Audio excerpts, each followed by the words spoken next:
What's up, everybody? Welcome to another episode of Strike Team Abroad. We are going to be interviewing another ALT. We have the legendary Saint, Christian Saint-Prix, right? You're close. Shit, she's close. It's all good. That's Christian Saint-Prix. That's such a smooth name, bro. Thank you, man. My students do not remember it at all. They all say Pootie, so I just go by Saint. So yeah, but before I actually went by Christian. I've never been called Saint before in America. Before coming here? Yeah. Oh. I literally took that name on because they couldn't say Christian and they couldn't say Saint-Prix. This is process of elimination. I went with Saint.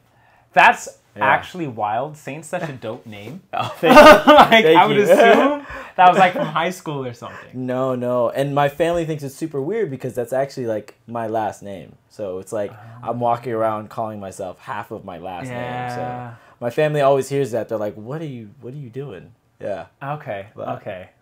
Yeah. I think it's a good name. I think Saint's pretty dope. I'm probably gonna title this something like the Saint of Okinawa. That would be kind of cool. That's probably gonna be the title. Let's go with that. Leo's a pretty cool name too. It is. My mom also hates it. My mom doesn't believe in nicknames. Wait. What's your full name again? My full name is Leonard Charles IV. Oh shit. Yes. And my mom's like, I gave you a name, so you should use it. Yeah. Which is funny because my own aunt called me PC for Prince Charles. And it's like, my grandfather was Shorty. Like, that's not his name. His name's Leonard Charles II. Like, okay. But she hated that I had a nickname. And this one girl named Katrina in high school called me Lenny for a while. And I was like, shut that shit down. Yeah, that's not good. It's like, never in life. But Leo sounds really cool, man. Do students here like have difficulty with that? Because it's L. They don't have L sounds, really. I get Rio. Yeah. Often, but I try to get them with Leo, especially the better kids, or the ones who are better at English. And then I guess I don't know, and they don't have too much issue with it. It's been very smooth. And I actually got it at a sales job. They said my name wasn't cool enough for sales, and they made me Leo. Leo? I mean, they made the right choice. That's like actors like Nicolas Cage. Like his real name's not Nicolas Cage. Yeah. It's I think they made the right choice. Yeah. I actually have friends that have met you and that I've talked to them afterwards, and they've been like, "Hey, I met this other black guy, and his name was." They always say Adeo. Yeah. Nobody says Leo, so I'm always like, "Oh, Adeo." That's Leo. Yeah. One thing about being here in Okinawa is if you're not military and you're black, they think it's one of us. Especially in the northern area, it's it's not military. If they know, it's not even only the Japanese people. It's the English teachers too. Like they just automatically associate us. I've gone places and people be like, "Oh, hey, what's up, Leo?" And I'm like, "No, that's not me." Yeah, I remember when I first got to the island. So Saint is known. This man knows everybody. Okay, he knows everybody, especially in the northern part of the island. Yeah. I do know a lot of people. Yeah, I remember when I first got here, you were one of the people showing me around, and I was amazed by how many random people, like we walk, like, how do you know this random man on the street? Like we'd be going out, some girls walk by, hey, I'm like saying, how do you know every girl? I don't know. I mean, I made it a point when I first got here. The first 3 months, I went to the most like countryside place in Okinawa. Okay. And I knew that if I didn't try to put myself out there, I would be screwed. So like almost every day I would drive out to the city and I would try to talk to people. Okay. It was like an obsessive thing almost. Like it was really difficult at first.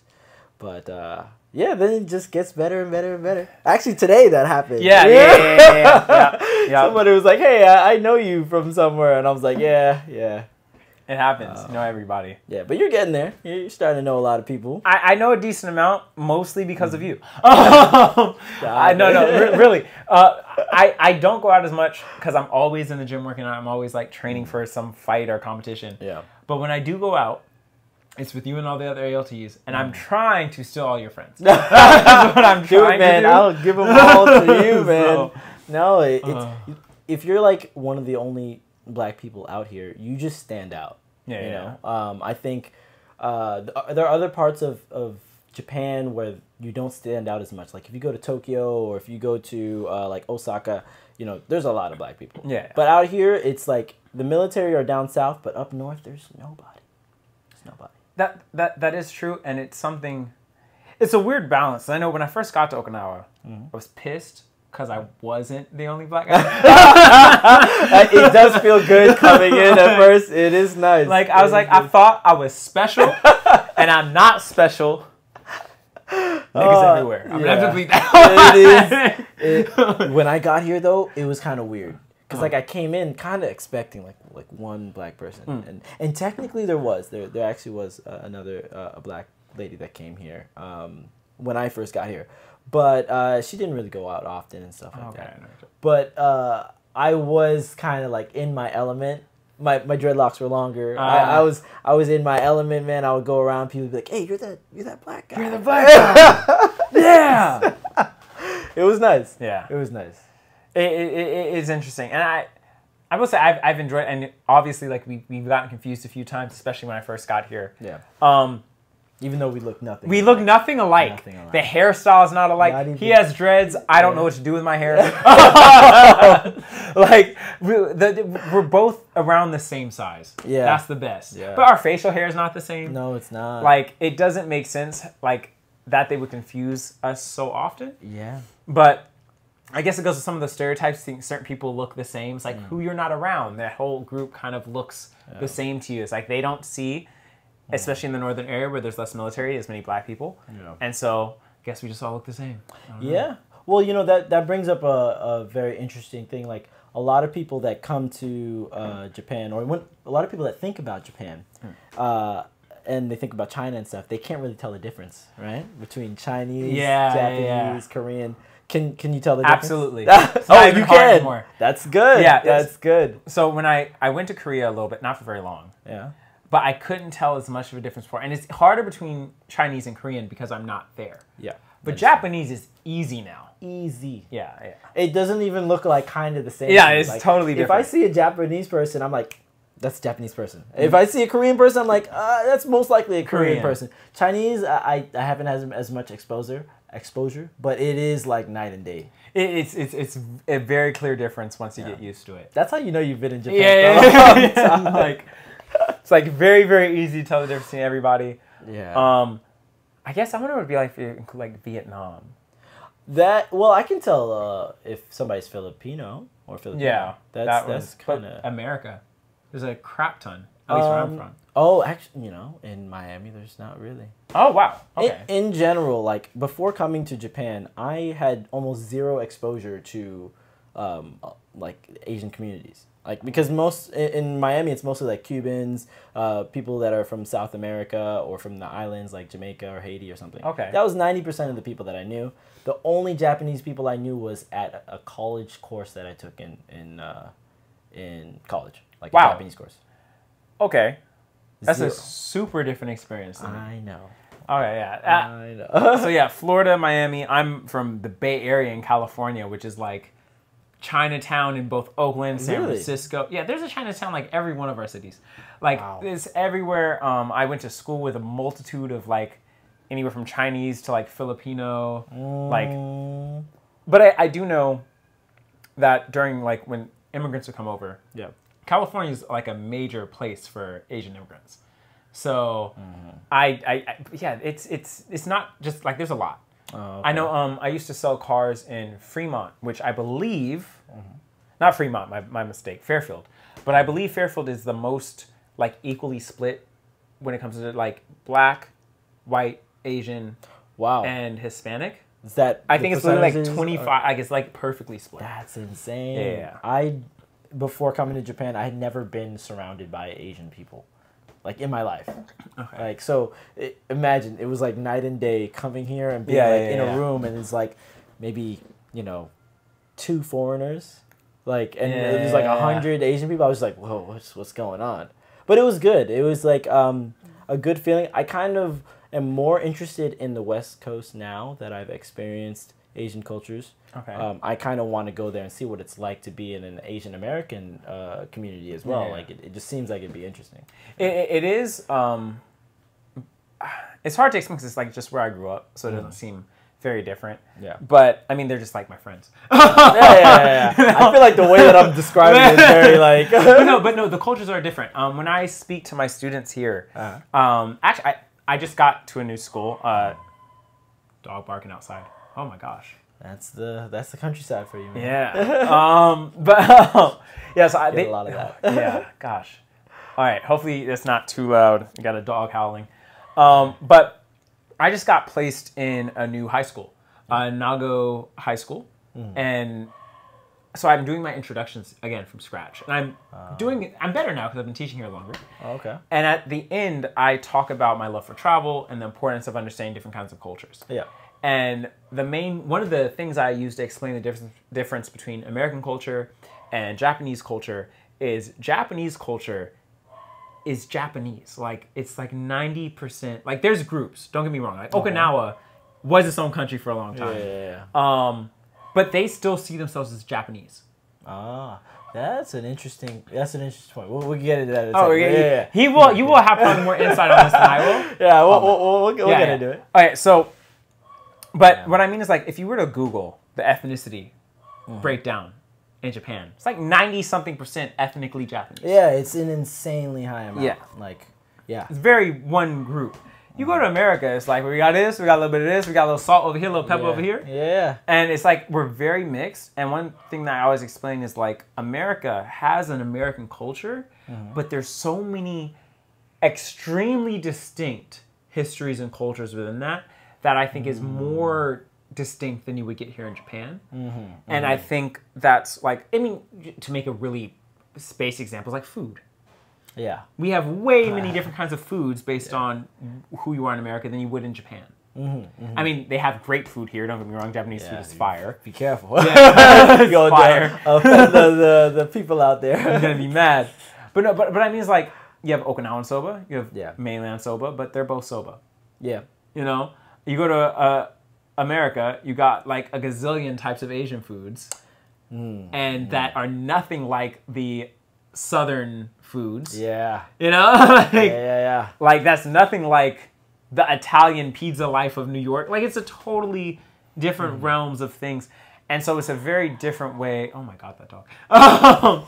It's a very different way of seeing the world. You can see all the world in a bit of a skewed way in America. Yeah. But when you come here in Japan, it's like authentically Japan is what you're trying to say? Yeah, it's very... Yeah. I mean, that's one of the reasons why I love this place so much. There's like a deep history that's attached to a lot of these areas. And the sense of community, thank you so much, that people have around being Japanese is so strong. Yeah. And it's a reason to be happy. Like, I really enjoy being a part of that, like seeing how people really consider themselves Japanese, you know?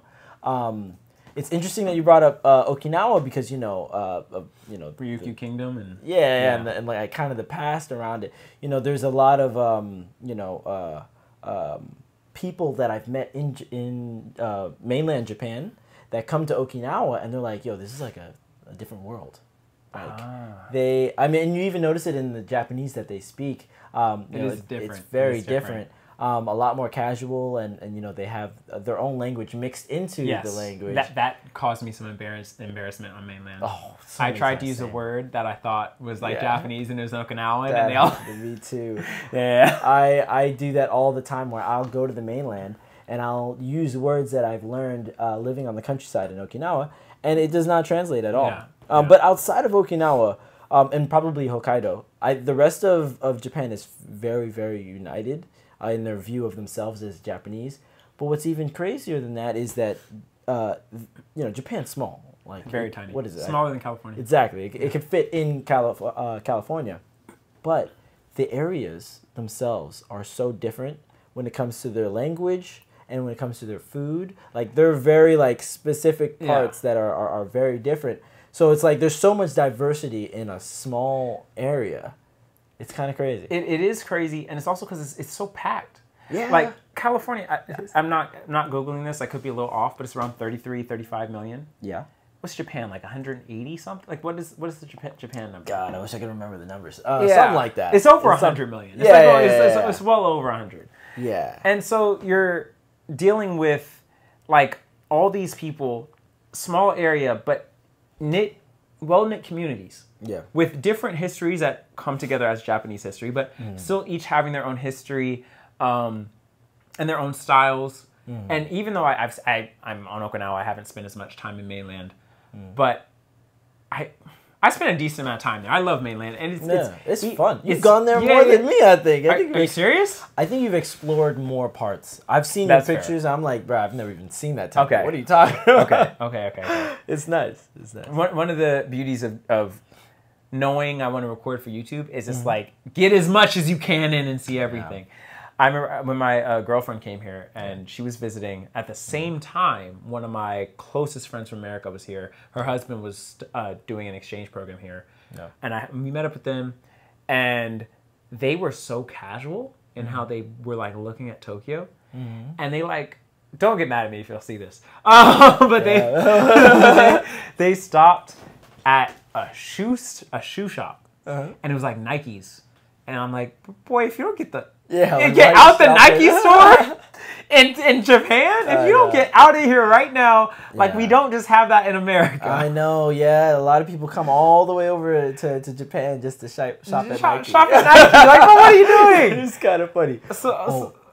But there's like some of the fashion here in like parts of Tokyo, like not the Nike stores. You'll find like hidden stores in parts of Tokyo that you can only find like online or through special connections. And at those stores, they sell like very, very like rare like versions of certain shoes and stuff like that. Okay. And it's like it's well known, but it'll be like a shop that you would have walked past and wouldn't even know. You'd just be walking by like, oh, why is this like this little shop here? Okay. But in reality, it's like world renowned. It wasn't a normal Nike store, so maybe in my total lack of understanding the shoe game, that this was actually some super famous location, and I didn't know. Maybe. I just know I walked in, I saw a bunch of shoes, and I was like, why are we here? These are American brands. Maybe I just didn't understand what was going on. Yeah, let's give them the benefit of that. I don't know. Benefit of that. But even so. The way in which they walked through Kyoto is very different from me. They were still having fun. They were still looking. Yeah. But I'm like, so example, when my girlfriend she came here on my phone in Google Maps. We had every temple we wanted to see listed. Yeah. Marked and mapped out on how long it would take to get where. Wow. We were like, okay, this day we're doing here. We're going to do this route this way. We were like, we're not missing a temple. We're seeing everything. Whoa. We book. Like, once we get to the temple, we take our time to see it. But between travel to travel, we're like, whoa, let's go. Because I want to see as much of it as possible, and it's like we have limited time. So we move.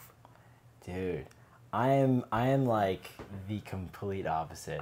Listen, this is how you know we're just totally different. Yeah. We're actually very similar, but when it comes to this, man, like this is my game plan for every time I've gone out in Japan. I pick a city, I go to the city, and I usually will find a hostel because there's so many hostels out there. I go to the hostel for the first night, and I always talk to the staff, and I ask them, yo, what do you guys do for fun?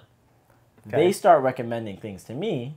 I go to that spot, and at the spot, I meet people, and I ask them the same question, and then I go to where they recommend. I literally am like, I go in with zero plans. I'm just like, whatever people recommend is what I'm going to do.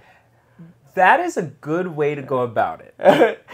You don't get to see all the temples, though. You don't get to see all the temples. It's good if you're going, I feel like, to just have fun and almost like party it. Yeah, which is what I've usually done. That's like a fun, it's just very, I can also imagine my favorite thing about hostels is every time I go, I make a friend and I go out with them. Yeah, man.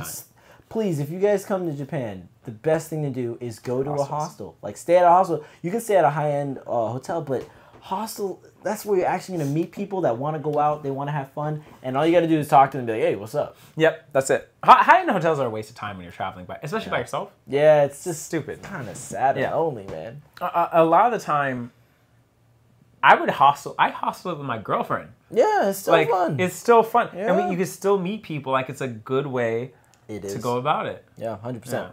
100%. And for those, I mean, for people that want to learn Japanese and practice their Japanese, like going to hostels where there's a lot of Japanese people, they're usually super open to talk to people too, because they meet a foreigner, they're like, yo, this is so cool, like I get to have a chance to talk to them. And did I tell you what happened when I was in Tokyo last? It was when I was going to see Mount Fuji. I stopped in Tokyo first. I was at a hostel, met a guy, also a teacher. I don't think he was Jet. Okay. I'm not sure. He might have been. But he was with a program. We decided to go out, and we were just going to walk and find I don't even remember. I think we were looking for a club or a bar, just walking. I don't remember how we got outside. But he was cool. We were walking. 2 Japanese girls walked past us. One, they just start walking right next to us. I'm like, okay, it's awkward.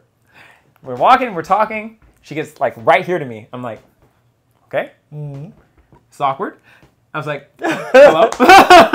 She's like, hello. I was like, what? Dude, yeah. They just wanted to meet foreigners and they invited us out to a bar and all this other stuff. Dude, that's what happens out here. Yeah. Like I think people here, especially if you go to the right area. Was this like Osaka? Kyoto? No, this is Tokyo. This is Tokyo. This is what is it called? It's one of the more popular like nightlife areas. Okay. I can't remember what it's called. It's like Sakura Hostel or something. What is the name of this place? I don't remember, bro. It's all good. Tokyo. Yeah. You could. What's the temple with the? Literally, it's on my Instagram. I've been there 2 or 3 times now. The most famous? Yes. By Ueno, by Akihabara, by. It starts with S, I think. No, am I wrong?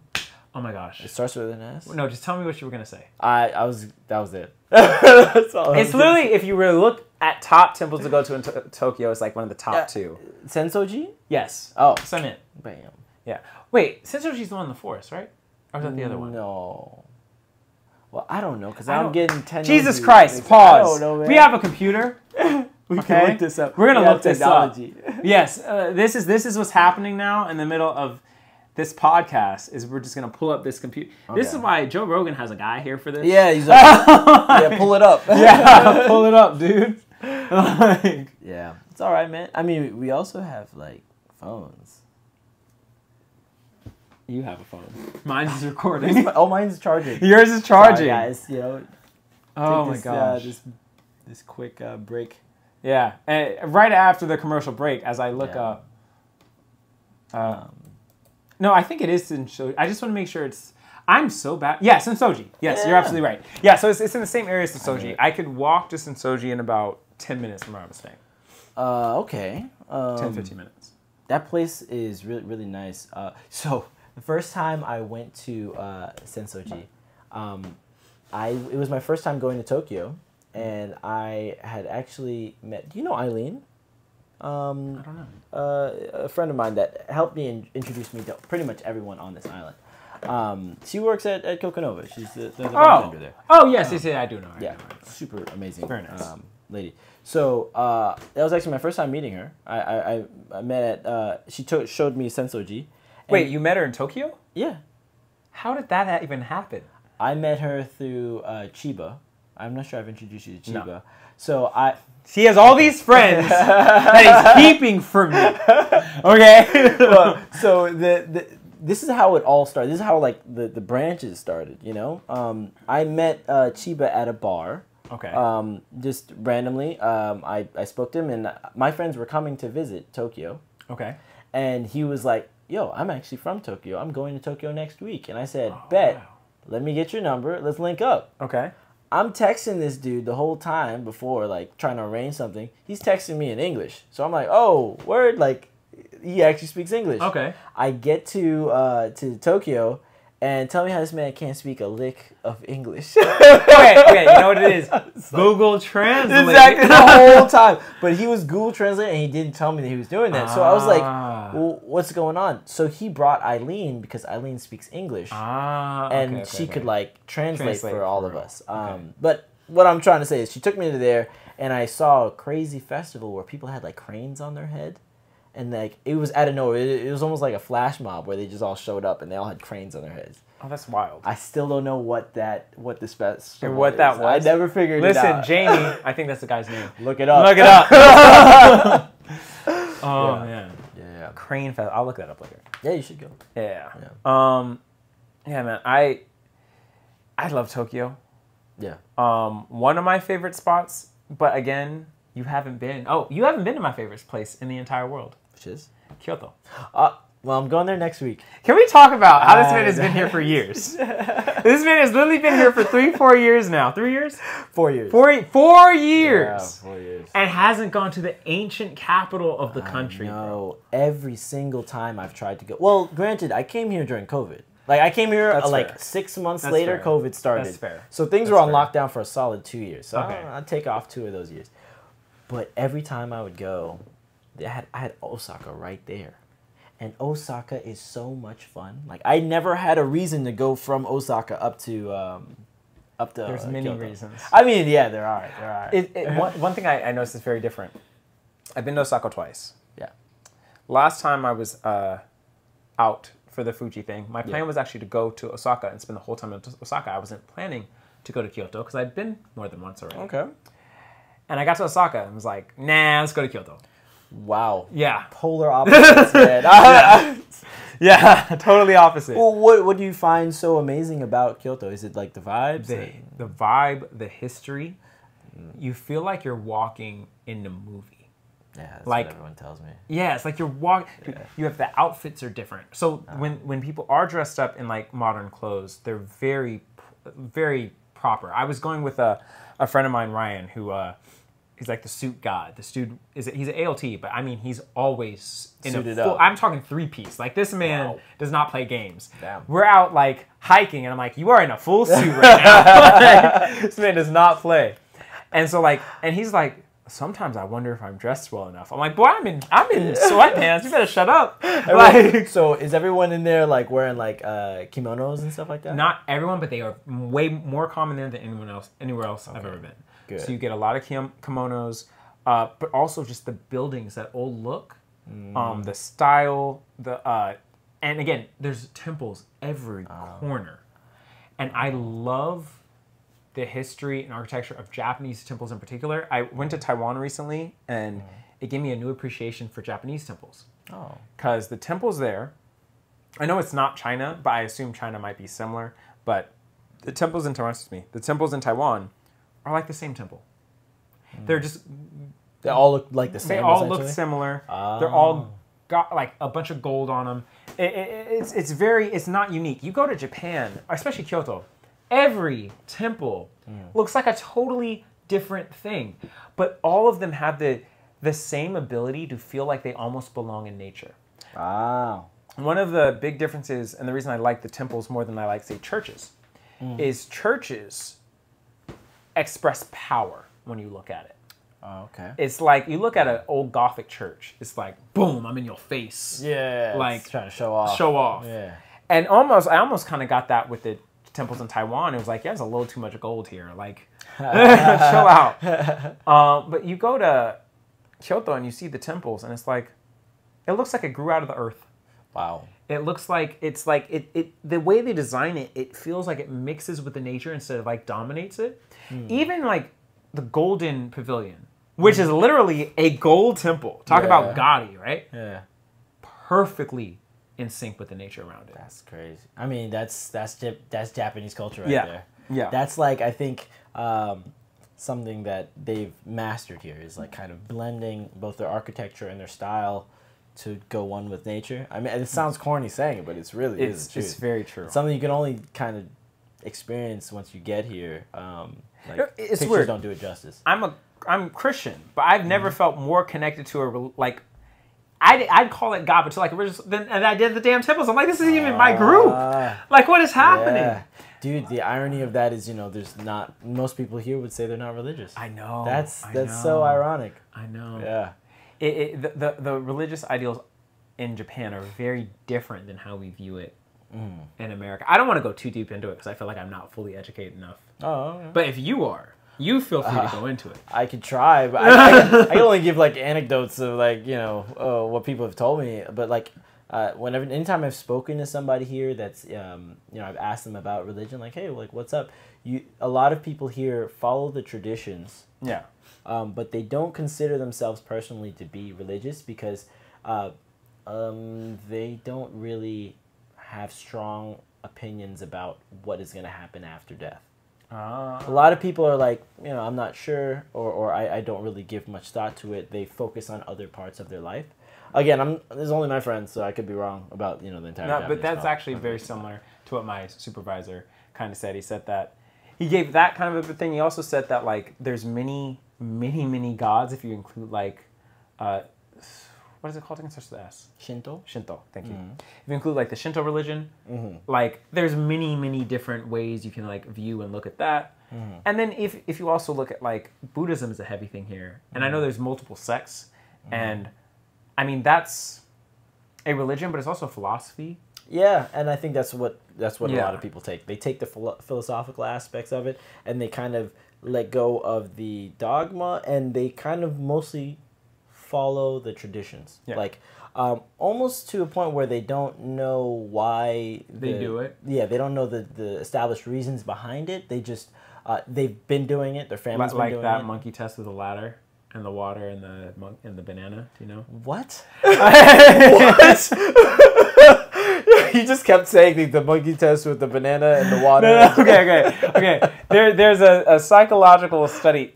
If I get some of this wrong, guys, I'm not a psychologist. Don't eat me alive. Just correct me in the comments. Okay. But there's a study where there's like some monkeys and a ladder and a banana that they went up on the top. Okay. Whenever a monkey would try to climb up the banana to get climb up the ladder to get the banana, they would spray cold water on all the monkeys. Okay. And they would hate it. To the point where whenever someone would try to climb up the ladder to get the banana, all the monkeys would pull them down and beat them. Oh. And this is getting more violent than I meant it to be. Yeah, well, I did not know this is where a ladder, water, and a monkey would go. That makes sense in a second. So over time, they replace monkeys that knew about the banana and the cold water with new monkeys. But they just made a tradition that whenever someone tried to climb the ladder, they would want to pull them down and beat them. And at a certain point, they rotated all the monkeys out. So all the monkeys in there, none of them had ever been sprayed with cold water before. Oh my God! They didn't know what, but they're still following the rule. Guys, we're all just apes at the end. Yeah. No, but I guess it's similar to that. Yeah. Like I'm sure there's some deeper knowledge or reason for why some of these traditions are followed. For example, there's Obon. Have you ever heard of that? During Obon in Okinawa, it's like a time when they respect the ancestors. Best comparison is almost like Day of the Dead, but not really. Yeah, essentially. Yeah. But during that time, you're not supposed to swim. Yeah, I heard. Yeah. But I heard that a lot of that, I could be wrong, had to do with the riptides that can occur at during that season. Because, if you swim too far out, you get caught in the riptides. But they connected to the spirits. Yeah, they say that the spirits are going to pull you under the water and you're not going to be able to swim back. But, people probably don't associate those two. They're just like, I just don't swim during a one.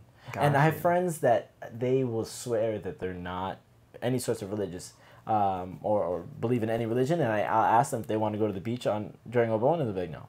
It sounds... I mean, I didn't specifically because I was told to be respectful of the culture. I didn't go. Yeah. I went. I'm wild. Oh, of course you did. Goodness graciousness. Yeah, I went. But no, I mean, that makes sense. I mean, you have that in Christianity too. There's a strong theory that the reason pork is forbidden is because it's very unhealthy if you don't know how to cook it right. Oh, yeah, I guess that would make sense. Older technology, a lot of people getting sick. Wow. So that's one of the theories about why it's considered taboo. Damn, we're really just following traditions. Man. Yeah. That's wild. But what were we... I don't know where the hell we were. You brought up bananas and ladders, and now I don't know where we were. I know you were talking about Kyoto being dope. Tell me more about Osaka. Because like I said, I went... The best thing about Osaka is they have shoes my size. That's the one thing I can't get. How big are your feet? 10 and a half. They're half size too big. Oh. The biggest size I can get outside, like on a military base here, is a 10. Wow. Yeah. And so I'm a half size too big, and I was looking for workout shoes, so I wanted to actually fit well. Mm-hmm. And I couldn't find it here. Kyoto, not all their shoes, but they had a pair that was my size. It was one of the more expensive ones, sadly. Mm-hmm. But I like them, and I'm wearing them now. So that was one positive. I think that was in Osaka or Kyoto where I got those shoes. But I went out to a party-ish area, ate some food once again with Ryan. I have gone through it a little bit with my girlfriend. Mm-hmm. But again, I think because I came here, wifed up, as you say, my party and nightlife experience, which I know Osaka is famous for, is lacking. Okay. So, yeah, the nightlife in Osaka is amazing. My original reasoning for liking Osaka was actually because every person that I got really close with, like the first 2 years that I was here, I'd get to know them. This is Japanese people. Okay. I'd get to know them, and then I'd be like, hey, where are you from? And they'd be like, yo, I'm from Osaka. I just came here. And I was like, I started to put the pieces together. I was like, man, these people from Osaka are kind of dope. Cool. Yeah, I don't know what's going on. So they're a different vibe. I've met some down south, and they're like, y'all party a little harder than everybody else. Yeah. I'm telling you, bro. Well, Okinawans and people from Osaka, I feel like, are the black people of Japan. I'm just telling you, bro. No. Listen how I'm gonna explain it. Because like there's like a proper way of speaking in Japan, which is like considered the way that Tokyo people speak. It's very proper, very like, to the point. But all of the people in Osaka speak what they call Kansai-ben, which is like a certain way of talking. It's like it's the most famous way of talking that people have. Like to make jokes, all of the comedians use Kansai-ben. Yeah, okay. And so like essentially the life of the party is usually an Osaka guy. Osaka people. Okay. And they're also usually they're considered very loud. I like that because I'm black and I like having good energy, and they do that. A lot of them are very very open to talking. Okay. Unlike a lot of people in Tokyo. Okay. And that's really good. It comes off. If you were to go there, more than the nightlife, because like there's drinking and there's parties everywhere. More than that, just going somewhere, sitting down, and a Japanese person approaching me and talking to me.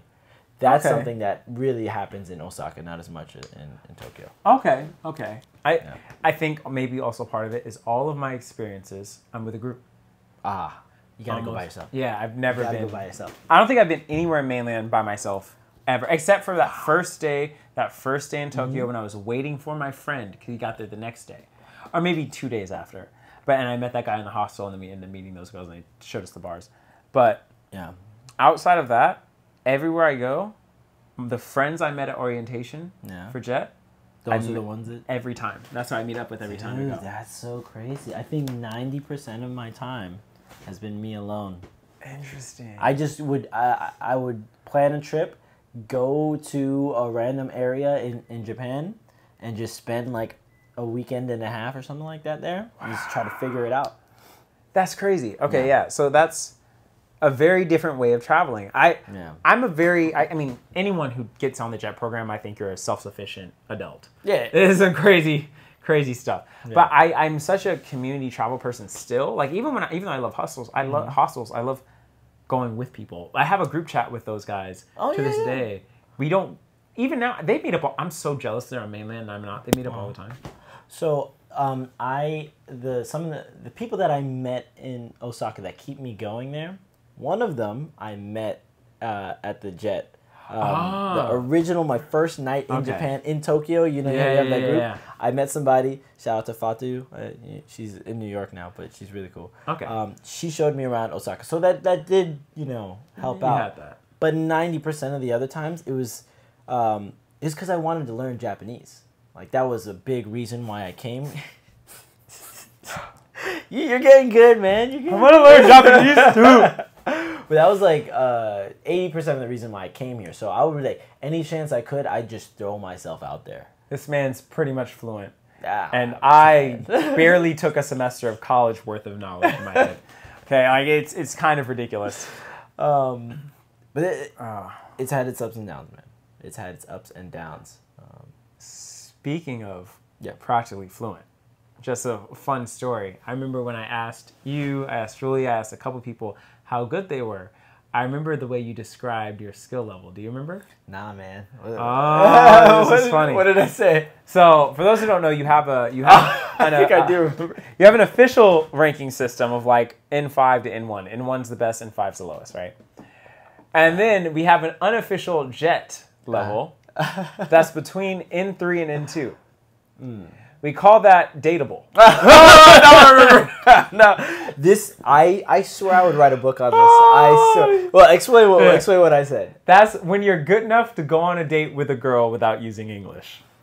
Listen to my theory behind this, okay? Because communication and learning a language, I think, are two different things. Like, you can learn a language, like grammar rules and like their vocabulary, and you can be like, you know, good at the language. Yeah. But if you're good at communication, which is you're just good at flowing with what's being given, and you know, that's when you're really getting to know the language. Yeah. And the reason why I say being able to go on a date in that language is important is because there's a lot of things. I'm over here trying to pour my heart out. but it really means that you can go with confidence and with a certain humor added to the language. You can go for an extended amount of time with one person and have a good time. Yeah, okay. You know, that is not easy. Like everyone, if you think you're fluent in Spanish, right? A lot of people back home, I know, they're like, yeah, I speak Spanish. It's like, go on a date only in Spanish. Where if you even say a word in English, they're gonna be like, huh? Yeah. That's how you really know. I also just think. It's a valid way to test. As a very valid way to test it, but one main reason people go to other countries. This is so bad.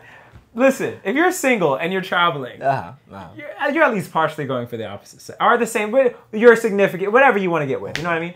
And so, speaking a language good enough to be on a date, that's a great definer of being fluent. I'm telling you, it really is. That's the fluency that matters. Let's be honest. That's what I'm saying. Like, a lot of people are like, yo, I really want to speak Japanese. I'm like, nah, you want to be able to go on a date. That's what they want. That's what they want. That's what they want. Yeah. No, it's not easy to do. But to be funny in the language, that's really when you know the language is coming to you naturally. You That's when you're able to make jokes? Yeah. Okay. Maybe not. It doesn't have to be dating. It would be good if it's dating. But it doesn't have to be dating. It's just being able to catch a conversation and keep it going and keep having fun. Yeah. Kind of like what we're doing right now. Yeah. Do this in Japanese, I'd be lost. This would have lasted about a minute and a half. I honestly, I would not want to do this in Japanese. All right, well, there we go. I'd be so nervous. I'd be yeah. I'm going to specifically call another podcast that does it only in Japanese to come interview you next. Ganbarimasu. Right. Bring it. That'd actually be good practice. Yeah. I wouldn't mind. There's a lot of those. There are a lot of those online. Yeah, there are. Okay, so speaking of learning the language to date, let's get into the nitty gritty.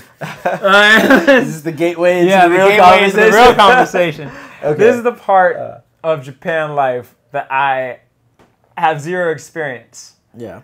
But most of my friends ask me about this on a regular basis. They're like, hey, what the girl's like? I'm like, bro, I don't really know like that. Dude, you know, I've always thought that's an interesting question. People back home do the same thing. Like, so how are the girls? Yeah. And every person's different. So that's the first thing.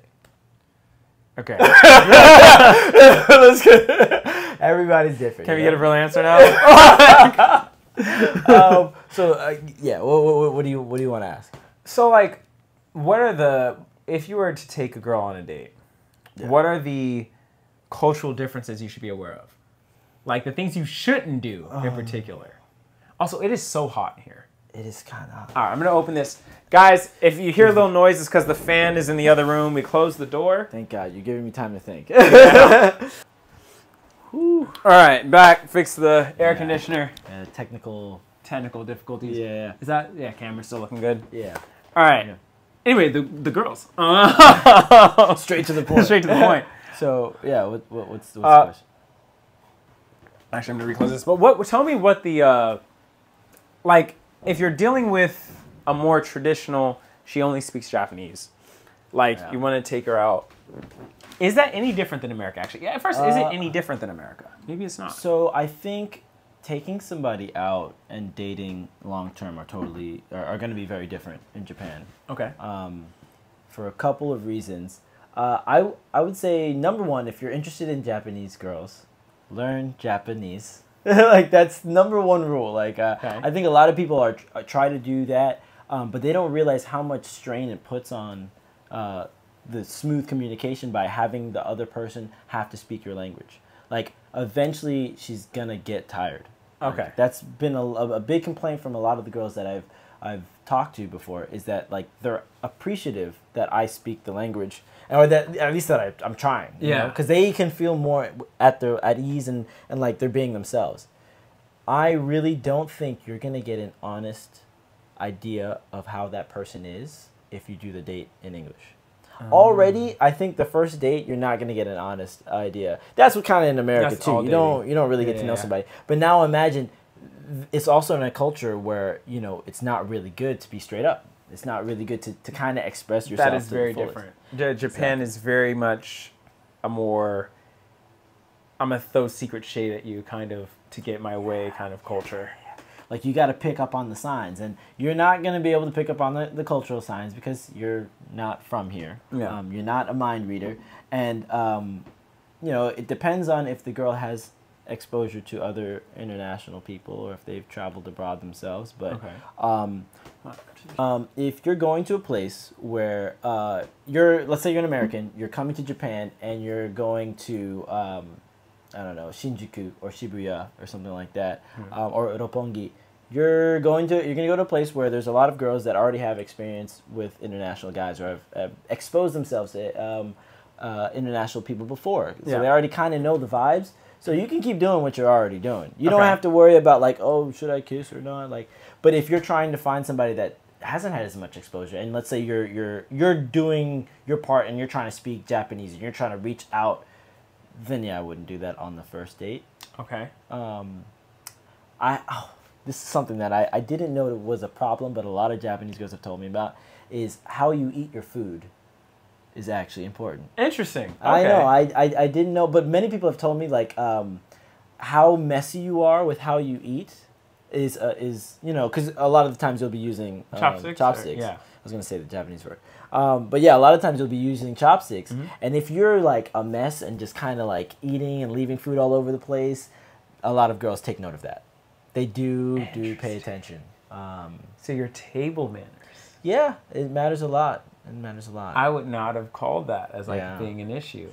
Yeah. That's just mess. Like, all you foreigners, you better be good with the chopsticks. Yeah, or if you're at least clean your plate and make it all look good. The appearance of the plate and everything does matter. Interesting. Now, this isn't for all girls, because like I said at the beginning, every girl is different. Interesting. Yeah. Okay. Anything else? Another question. So, man, I haven't been dating in so long. Wow. Man. Yeah. We should have had a list. I should have asked all my single followers to send in a list of that questions. That would have been good. That would have been hilarious. Well, try to imagine what they might want to know. How often do you think they're into you for you versus into you because you're a foreign black guy? Dude, I ask myself this question all the freaking time. But, well, so I've definitely experienced both. I've met girls that I think are genuinely into me for me. Okay. But most of the time that's been when I've been expressing myself in Japanese.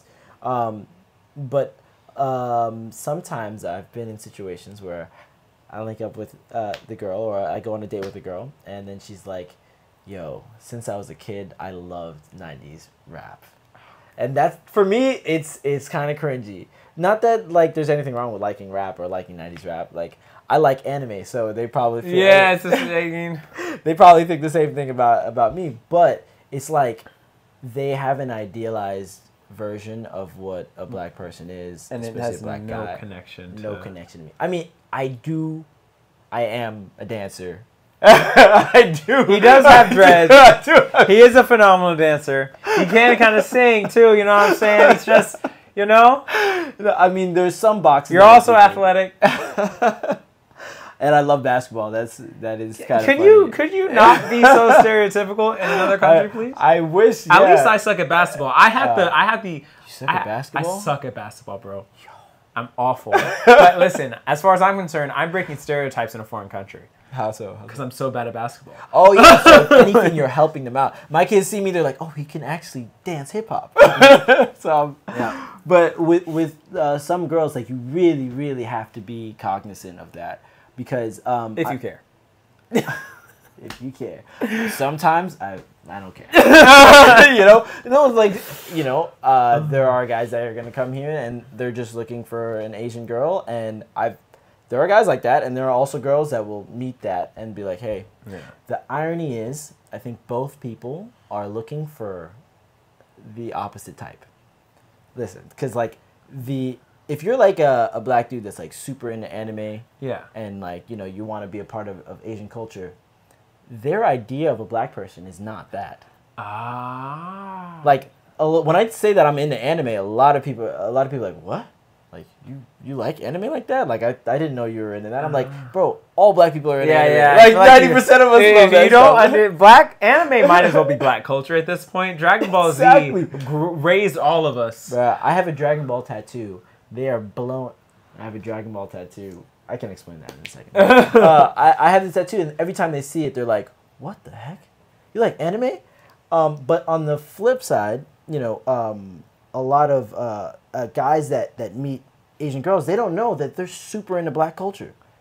They've been watching all these like movies that from the 90s and what they know Snoop Dogg and all this like TLC and stuff like that. You wouldn't expect that, but there's so much appreciation for like 90s black culture here. So both people are kind of like you don't want each other. You want the black guys into the stereotypical stuff. Yeah. I've always thought that's so interesting. That's funny. Yeah. But that's the girl that you're most likely to find here because she's looking for you. Yeah. That's true. That is interesting. Yeah. I do know, too, we have this ALTs, like other people in Jet. We do have a thing, like they think we're all just like weebs. Oh. I mean. It's kind of accurate. But so, listen. Okay.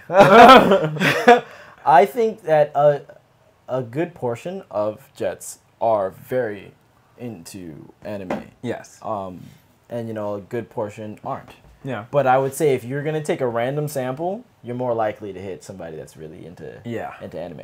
I'm not even that super into it. Like I like anime and I appreciate it. But I'm talking about the people that come here specifically. I know. That's meet their wifey or something. Yeah, that's doing a lot. Which is nothing. Hey man, I'm not trying to judge anybody, but that is a good portion. That is a good number. But again, I would say maybe I was a little. Weeb was too harsh of a term for what I meant. What I meant was if you're moving to Japan, you already have a respect for the culture. Yeah. If you're from America, 90% chance that comes from media, anime. Yeah. And then other than that, samurai ninja movies. Yeah. And like J-pop isn't really like a big thing in America like that compared to like K-pop. Yeah, but so their version, like they're into 90s hip hop. Yes. A lot of us are into like 90s cartoons. Yeah, we're into Dragon Ball Z, and like we'll sing like old anime songs like Yu Yu Hakusho and stuff like that, and karaoke we be putting on there. Exactly. So it's actually like almost the same. Yeah. The deeper you dig, it's a reflection of each other. Yeah. Yeah. But I wonder if they find us as cringy as we are talking about them. Yes. Probably, yeah. Well, who's no, I mean like because we're like, oh, they all like. I mean, we had a conversation like, oh, they all like 90s rap. They do. Like, no, they're like, oh my god, he's into anime, like and it's like we're the opposite side. We're the opposite side. No, it happens, man. Yeah. I've talked to girls and they've been like, yeah, I wouldn't date. I would date a foreigner, but not if he's like super into anime and stuff like that, like that bad. I've heard girls say that. That's I know, wild. right? Isn't that crazy? Dang. A lot of guys' hearts are breaking. Yeah, right now. I'm sorry, guys. They're exiting out the YouTube channel right now. Don't leave. I'm sorry. Oh man. So any other questions? Well, I was just pointing out. You talk about 90s rap. The amount of Tupac shirts I've seen is ridiculous. They're everywhere. Like literally everywhere. The amount of Tupac shirts doesn't make sense. Like it's wild. It's insane. Well, have you been in the store in Okinawa? There's just nothing but like 90s rappers' faces on it. And what is it? It's called like Hustle or something like that. Oh, like, you're talking about a different store. No, it's called Respect. That's a different store. What is this? Is oh my gosh. Not okay. Well, it would be called Respectable. Yeah. I mean, no shots at anybody. Again, I try not to. We have anime shops in America. We're the same. Yes. Okay, we're just turning it around. You don't realize, but if Japanese people went to America, they'd look at at you the same way. You know, it's crazy. And while obviously they do like anime here too, it is their culture. Yeah. We still like 90s music, but it's different. Yeah. It's different. And also, like I said, a lot of the anime we talk about, we're talking about older anime as well as the newer stuff. Yeah. But I have used anime to connect with my kids. Oh, same. So yeah, it works out. But okay, back to girls. Gotta get back on track. Get back to the important content. All right. What's another? How? Okay. Yeah. This is gonna be a little bit of a personal one. I can't get too personal. We won't be too. No names. Not name personal. Not name personal. No. I know. I will edit this out if you want me to. Okay. Jesus, is it that bad? Should I be afraid? Maybe. I know that. Let's just say Japanese culture. Okay. It's not the most loyal culture in the world. Okay. Bring it.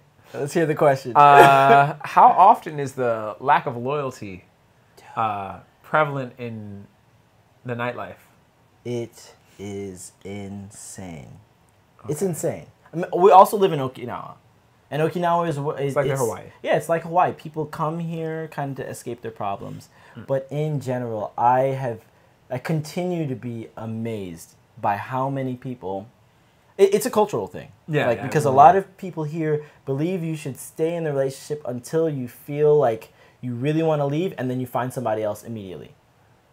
Like, you don't go... In America, it's good for you to take a break and, like, cleanly break it off, then get some me time, you know, go around, have fun, and then hop into a relationship. Here, no. You stay in a relationship until it's you know, at its breaking point. Then you find somebody else that is interesting.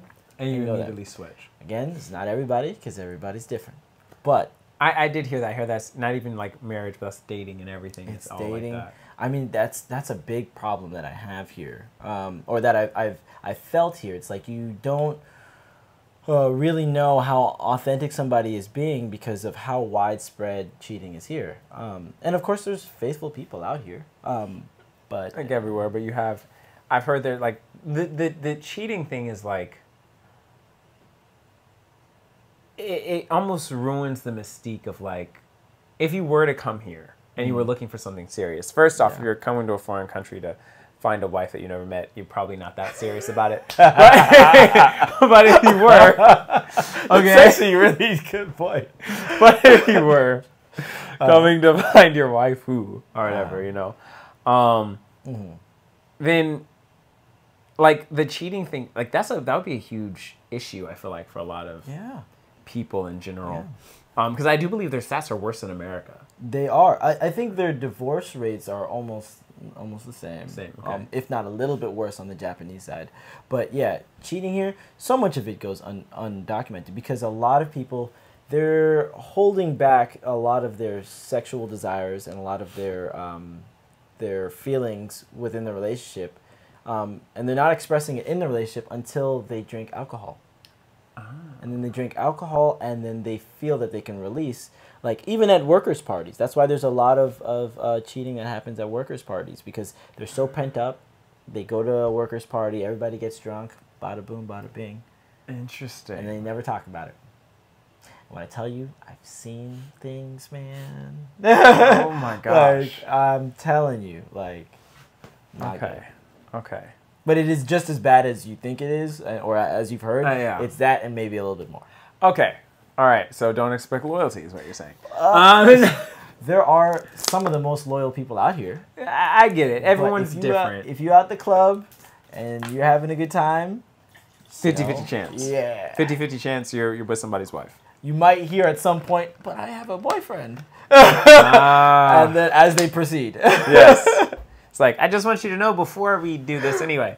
The whole night, nothing but... At the end... Now that I'm naked, I just want you to know. That bad. No, that type of situation. Okay. No, it's not good. Okay. All right, well, that's the bad side, I guess. Yeah. Have you met anyone's family? Yeah. Dating-wise? Yeah, I have. Oh, how was that? It was amazing. It was amazing. Okay. Of course, I was very nervous, but, you know, Japanese people seem to be very, at least from what I can tell, very appreciative of the fact that I spoke the language. Like, I was able to connect with them on, I think, a deeper level. Granted, they still tried to speak to me in broken English, but it was still like I can play board games with them. And it's like, I think some Americans, when they think of coming here and having their waifu or whatever, and they don't learn Japanese. Such a ridiculous word. They don't realize, like, those small moments, that's what really makes you in with the girl at the end of the day, is like you being able to have those small moments with her family or talk to her grandma. Yeah, or with their friends and stuff like that. That's what really gets you in there, because then you're not just a foreign guy that she met, you know, at some random club. You're actually a guy that can be more than that. Got you.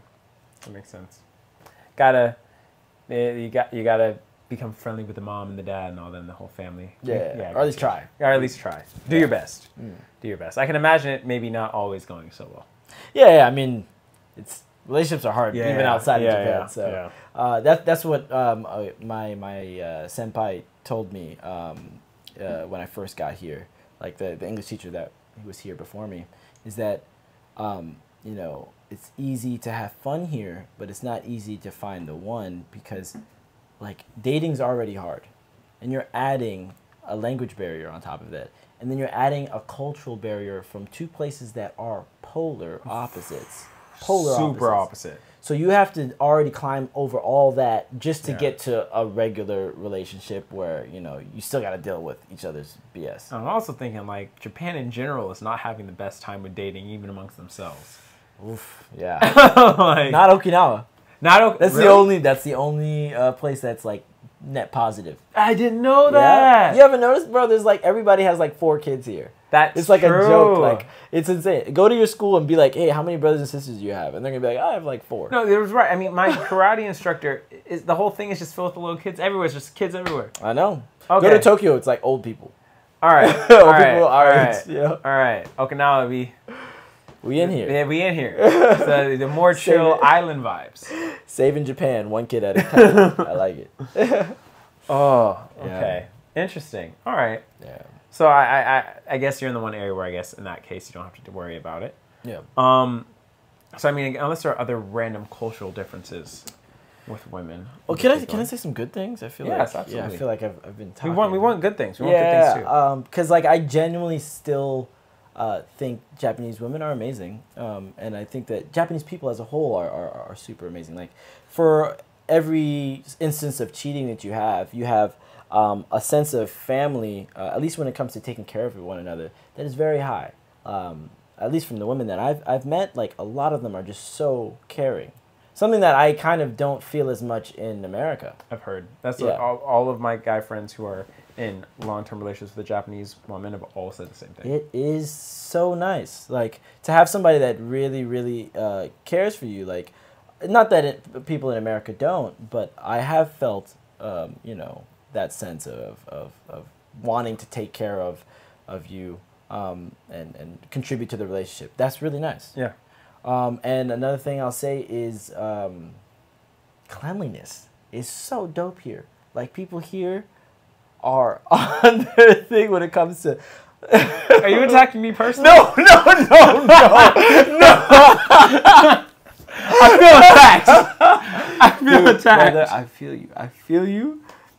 It's helped me get better. Like, being around Japanese people has made me want to be more cleanly, just because of how they are, you know? I'm looking at my house right now, y'all.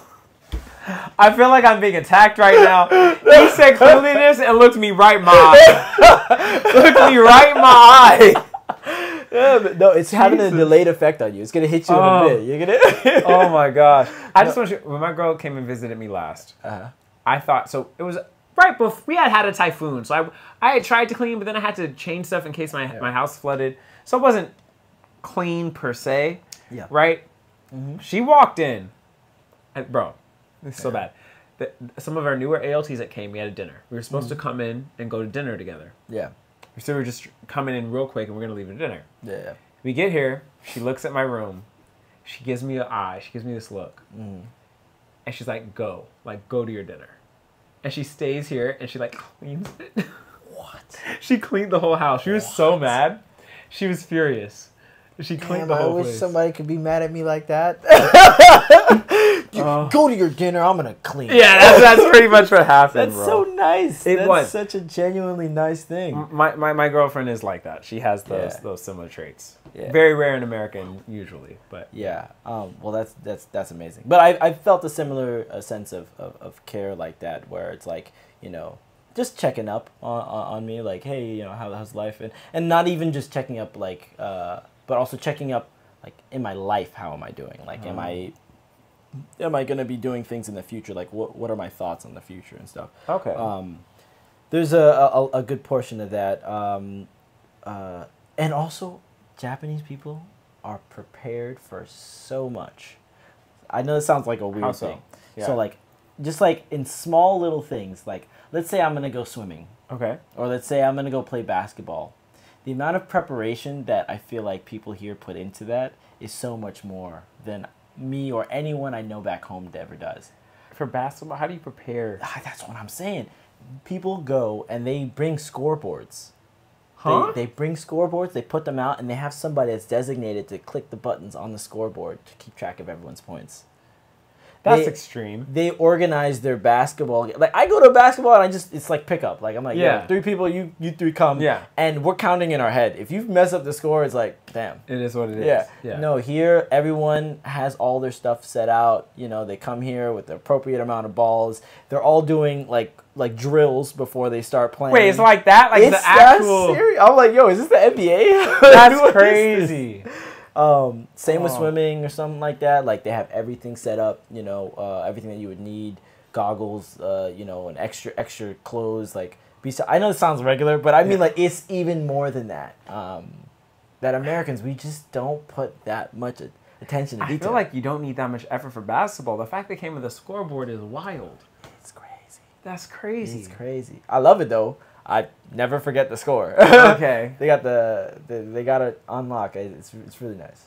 That is a whole nother level. I do know, like, when it comes to sport and competition here, they do take it seriously. Like, at school, the amount of time put into, like, sports practice is ridiculous. Insane. Yeah. Summer break, kids running in the morning. Yeah. Like, every day for basketball club. Like, they're gonna go pro. Yeah. Like y'all aren't, you know there's not a real NBA here, right? You know? Damn. After we just lost the world championship, man. Okay. It's not the right time to talk about international basketball. Here's what my brother would say. I'm not a huge basketball fan. My brother made this point, and I kind of agree.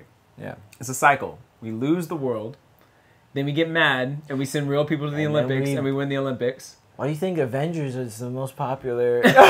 Like, we gotta lose and then we get back. Yeah. Exactly. We always win in the end. Yeah, we don't put in our real effort we only put in our real effort in the Olympics. Yeah, man. I agree. Who was on our team this time for, like, this international? Oh man. That's how much you know I watch basketball. Anthony Edwards. See, we don't even know. We don't care. I mean, I actually do love basketball. I'm just drawing a blank right now. But I actually watched it. Where is my person to just Google this? Oh, my computer. Dang. Shut off. It's not dead. It just shut off. It's sitting here too long. Yeah. Where is this is why I need a third person. Yeah. Please, someone watching this podcast, donate about $200,000. I'll get a full studio, hire a guy on the side. So they can look this kind of stuff up. We would need somebody like that. But the people that were on our team were not, you know, anywhere like our main squad. So come next year, we're gonna have the main squad, and then it's gonna be a problem. Yeah. That's why I remember there's a whole controversy about, what do you mean world champions? We're not champions. I'm like, listen, bro, the NBA is the world champion. Get out of my face with that. Bro, imagine we lose the Olympics. I'd be furious. Then we'd have to have a conversation. Yeah, then we as America as a whole, we'd have to come together. Unless whatever country wins has a team of all NBA players that play in America. that would be pretty funny. That's the only way. Then it's still us. Yeah. Then it's still us. That doesn't count. Then we give them all citizenship. Exactly. It's game over. We win anyway. Yeah, they're Americans now. It's fine. It's fine. That's how you get in. That's how you get citizenship in America. That would be wild. Join the NBA. Oh, man. Oh, but no, they really do. Oh, and baseball. High school baseball here. Yeah. It's insane. Yeah. It's bigger than professional baseball, from what I understand. Like they're big, not overall, but like they're big. What's that? The big high school baseball event on TV? It's like bigger than professional. It's super. Well, I don't know if it's bigger than professional, but it's bigger. It's like a very big event here. Yeah. I remember all my teachers that I work with stopping their work to go watch it. Everyone was super interested in it. I could care less about baseball. Like I don't care at all. But just being here and the energy that people bring to it, it makes you. It's like contagious. Yeah, you can't help but want to watch it a little bit. I don't know what the heck happened. I remember my martial art coach was like, "You into the baseball?" And I was like, "I don't know. No. I've been to one baseball game. It was in America, and it was cool for like the first couple hours, but it was so long. And I was like, I can't do this anymore. I went to Dolphin Stadium, Marlins, in Miami. Fell asleep. See, yeah, I fell asleep during the game. I'm like, what kind of sport? Or do you want to fall asleep in the middle of the game? Yeah. I feel bad. One of my closest friends in America, his name's Peter. He loves baseball. Yeah. He just loves sports in general. He's gonna be very mad at me for saying this, but I'm like, it's just not for me. We hate baseball. I'm sorry. Guys. not for me. I only like fight sports, so I'm hard to please. That is cool. A basketball and football I can get behind with it, but. Yeah. But you've been asking me a lot of questions about my experience in Japan, but I feel like I haven't asked you because go ahead, go away. Go for it. I took the route of like trying to get as deeply culturally immersed in Japan. For the first 2 years, I had no American friends really.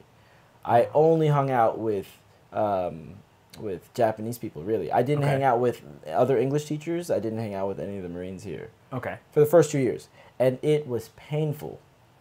Because I didn't really have anyone to express myself in English. Yeah. But what is it like taking the opposite route, which I feel like you've been able to find a Japanese niche, but also interact with Americans and have constant access to Americans because you're fighting with them. And stuff. Yeah. So I'm trained. So I didn't take the opposite route on purpose. Okay. My biggest inspiration for coming to Japan was martial arts. I'm a huge martial art fanatic.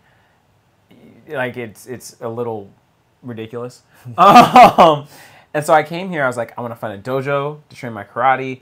I want to continue kickboxing or doing Muay Thai. Yeah. And I just went. And for the Muay Thai, my Muay Thai / kickboxing gym, there weren't many options by where I live. There's only 3. Yeah. I only visited 2 because one of them was also jiu-jitsu, and the striking classes there weren't enough.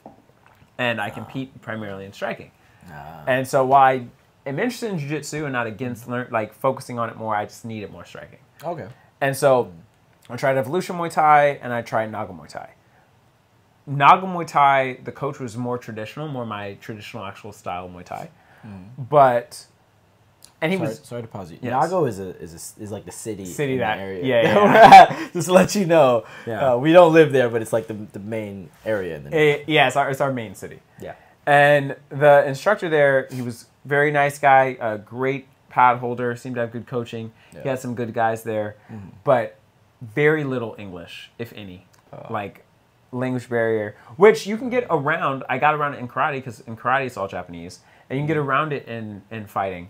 But what ended up happening was I went to Evolution.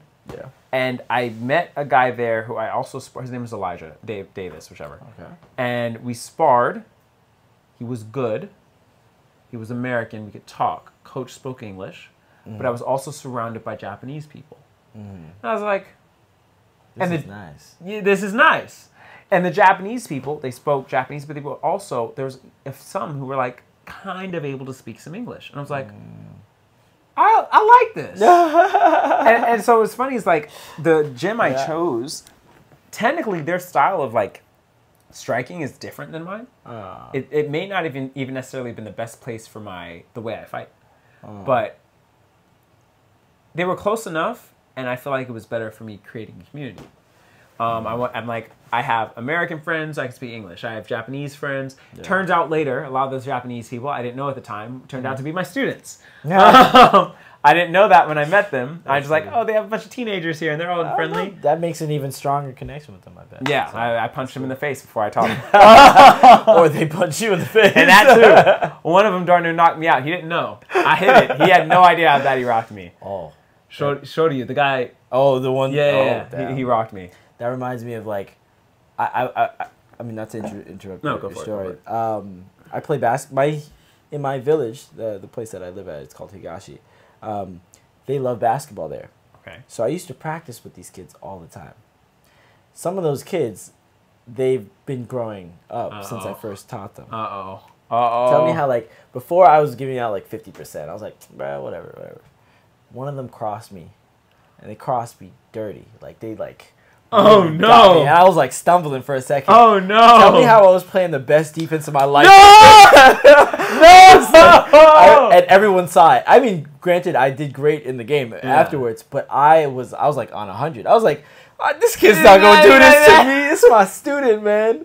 But he embarrassed me in front of everybody. You can't let him do it, man. You can't let him do it to you. Yeah, but he's a great kid. Oh. Great kid. Yeah. Oh, no, I understand. Luckily, my kids are pretty respectful. One of them, if it's pure boxing, Ricky's definitely beating me. Like there are some who can beat me in pure boxing for sure. Yeah. Kickboxing, not yet. Even though there are people there, but not my students. Okay. Shoryu's, we're 50-50. That's pretty darn close for your student. You saying that he's 50-50? Dang, wow. Yeah. He's extremely good. He was champion of the island for a while. That's scary. I've seen this dude doing like Street Fighter kicks in the middle of the fight. I'm like, what the hell is going on? No. You're like raising your leg and like dropping it. Yeah. I'm like, what? Yeah. So it's really cool. Yeah. But Ricky, phenomenal. Piece me up. Boxing, pure boxing. You haven't met him yet. Yeah, I don't know. But yeah, I'm trying to become a fighter. We got him at the gym. We came from the gym earlier today. I did. Yeah. But so yeah, I met them. Had mutual friends there. I love that part because I can get on base if I need American stuff. Yeah. It's really good to get some American food sometimes. Also, they have a similar experience. Yeah. And so it's easy to talk with them, and I'm not talking to an ALT. Yeah. But they've also, most of them have been on this island. So the guy who I sparred, he's married to a Japanese woman, and he has 2 kids now. Oh. Yeah. So, like, he's very much... You didn't meet him. Oh, okay. He was the guy, I showed you his picture, he has 2 big bucks. Okay, yeah. So his wife is Japanese. He has twins. Oh, okay, that's nice. Yeah, and so, like, he's very ingrained in the culture. My other friend, Aaron, was... I don't know if they still are dating. That's complicated. But he was with a Japanese girl for over a year. And he's also very ingrained in the culture. And not as fluent as you, but he does somewhat speak Japanese.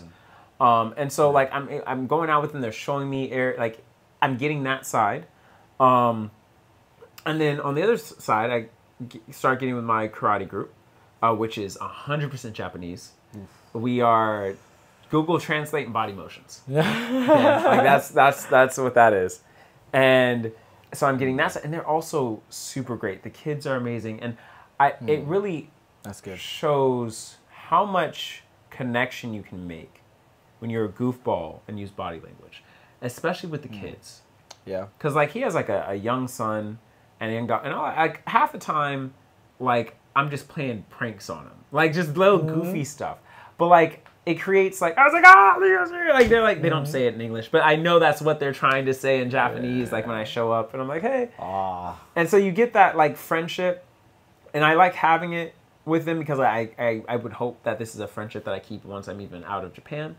And though I'm going to be doing martial arts my whole life, they're literally the family of the creator of my style. Wow. So it's like, I know they're not going to stop. It's their family's actual style. Yeah. So it's like... That's insane that you get to meet them. Yeah, I'm getting ranked by the grandson, I think, or the great-grandson. I'm not sure. I think just the grandson. You know, people, it's like probably their dream to do something like that. I know. You're blessed, man. I know. One of the 4, what's considered the 4 original Okinawan systems. I've been here for 4 years. Everyone talks about karate all the time, but I never gotten into it. It's the birthplace. It was created here. For those, I did Brazilian jiu-jitsu. I think I told you that for like the first like 6 months. That wasn't created here. Yeah, I said Brazilian. No, I know. But I did that, but I had a similar problem as you in that, like, everyone was just speaking Japanese, and my Japanese wasn't good enough at the time. There was only one lady that spoke English, Okay. and when she wasn't there, I just didn't feel comfortable. Got you. I felt like everyone was doing things, and I was like, I don't really know what to do. I've heard that the at least in jiu-jitsu circles, crazy enough, when it's a jiu-jitsu school that has a lot of Japanese people, that we may not be as accepted. Oh. Only because I have friends who are coaches at some of these schools who are in the private coach group chats. Oh, so they see what's up. Yeah, and they actually, there's a little bit of trash talking about Americans in them. Oh, well. More than a little bit. Damn. Yeah. Wow. You don't get that same level, from my understanding, from striking schools. Damn. Yeah. Well, in general, though, I think if you come to well, this is kind of separate from that idea, but I think if you come to Japan, it's really important because you're not going to be able to communicate with everyone here. Even if you've been studying Japanese for a long time, you're going to come here and you're going to have some level of like adjustment period that you need. When you do that, you should do something physical that can allow you to connect with people. For me, it was mostly guitar. Okay. Like you need something that allows you to speak a language without speaking a language. And for you, it might be fighting. Martial arts. Yeah, martial arts. Sure. For me, it was dancing. As soon as I got here, that's what I did. Dancing is good too. And it allowed me to go out and have fun. And then afterwards, it was guitar. Once COVID started and I couldn't actually go out. But those things are so essential because like you need to connect with people. You know? You do. You need that sense of connection, and you can't get that through speaking because I couldn't when I first got here. Yeah, you know? no, it's hard. I mean, Again, I have a bit of a cheat code because I am, again, first, Okinawa has a lot of English compared to other places. True. And true. had my martial art gym within a month. And also, I had y'all. You know, like True. before my martial arts, I was always going out with other ALTs. So okay. I was never fully isolated. Never had that experience. However, I can imagine the difficulty. And I do have the experience of expressing myself more physically. I have a very close relationship with one of my students. I remember I was like, Nihonjin no Toto or whatever, like my Japanese little sister or whatever, right? And we're always joking around. She's so bad at English, bro, it's ridiculous. Aww. Like she doesn't know what like so bad. That's cute. That's cute. But like she's always trying to talk to me and I'm always talking to her. Oof. But like we're not talking. She's gonna. Okay, I was gonna say something weird, but no, as in like the previous conversation we were talking about communication and learning language. She's probably learning English in her class. Yes, but from me, but I'm doing an awful job with her in particular. Damn, I was about to talk smack about her English teachers. But she's learning so much more about communication through those small moments that you have. More than what she could get in an English class. She's just learning how to interact with somebody that doesn't speak the same language as you. That's very true. She has learned how to interact. And I'm being extra harsh. Her English has actually gotten better. Yeah, she might hear this, man. Yeah. And she hears this in a few years, and it's actually improved a lot. She's like, how could you say that? I'm like, I'm sorry. I didn't say her name. No one knows who you are. She'll know exactly who she is. Yeah. But because she's the only person I go like little sister. But I got a question. Yes. Best experience in Japan that if you could wipe everything out, you'd want that, like your whole memory of Japan you forget, but that one memory you can remember. What are you choosing? That's hard. That's so hard. So I'm stuck. Do I want an emotional connection that made me feel friendship with the people here? But it's not. It's specific to Japan because without the experience of coming to Japan, you would not have. I wouldn't have had it. Yeah. But it doesn't by itself trigger Japan because most of those great emotional experiences probably have to do with good times with the ALTs. Crazily enough. Oh, interesting. Yeah. So like when y'all took me to the beach though, first time. Aw. I know, right? Don't. Aw. But no, I felt because it was I'd been here maybe a week or 2 weeks. Yeah. And we were all going to this beach. I met everyone. Everyone was there to welcome me, and I felt like I was entering a new world. And you invited me to all these things there, and I'm like, oh, I have friends. I'm in a brand new world, and I have a picture. It was one of the most beautiful. It wasn't even setting. but the sunlight going through the sky looked like a picture. I think somebody else took a picture like that of that same day. Yeah. And I remember it being like, whoa, that looks ridiculously good. It was insanely beautiful. And I'm looking out on this beach, I'm like, I have a new life. Which beach was this? Was this the one in Motobu? It wasn't in Motobu. It was farther than that. I don't know the name. Everyone asks because I used one of the pictures from there in my presentation at school. And everyone asked where the beach is, and I'm like, I don't know. Was Akira there? Akira was there. Oh, that's... Okay, I was thinking of a different time. But yes, we were both there. We talked for quite a while there. Yeah. I know the other one you're thinking about. That was no. Akira wasn't there, the one I'm talking about. Oh. You're talking about the second one we had that whole religious conversation. Yeah. That was also a great experience. Yeah. That was a great time. That was a great time. And also would be on this list, but I'm talking about the very first one. That is in Ginoza. Ginoza. Okay. Yeah. Okay. Yeah, we could go there again sometime. It's a really good beach. Yeah, it was yeah. Psych, I'm going back to America. I know you're joking. So rude. Yeah. But yeah, no, so it's either that or do I want to like say my trip in Kyoto, which is now my favorite city in the world. Wow. Damn. Kyoto's that good. I'm going there in like 4 days, 5 days. My favorite city. I've been to 11 countries. Damn. I've been through, I don't even know how many states in America. Kyoto is my favorite city in the entire world, point blank, period. So originally, my plan was to backpack from Fukuoka to Tokyo during that week. But instead, I was like, you know what? I want to be in Kyoto for a while. So I'm need the whole week. Yeah, I'm just staying a week in Kyoto. And I know you want to say, hey, where do you hang out? That's good for nighttime. The temples do close. Go to as many. Dude, I can't even express to you how beautiful they are. Again, I like it. The group that I hang out with, like I was very lucky with my original group. We all love temples. We all love. No, I love temples too. Oh, dude, it's there's nothing more beautiful than those things. I'm telling you. I'm going. Okay. I'm sold.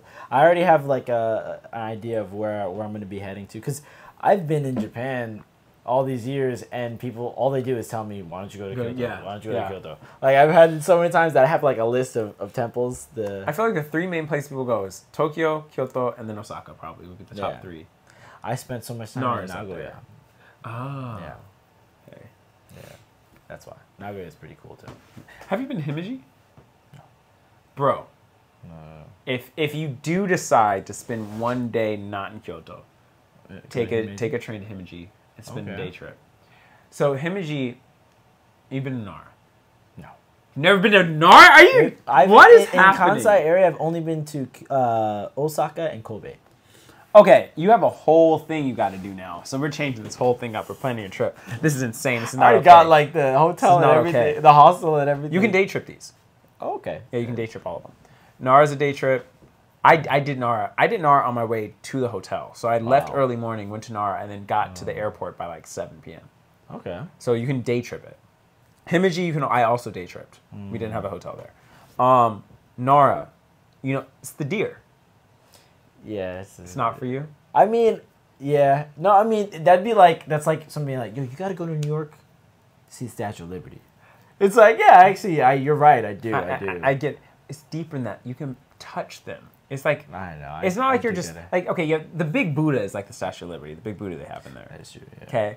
That you can say is like, go to see the Statue of Liberty. I think it's much cooler than the Statue of Liberty. You've convinced me because Nara is also a place that I hear so much about. It's one of the staples of the vacation for coming here. Okay. And just be careful, the deer will mob you.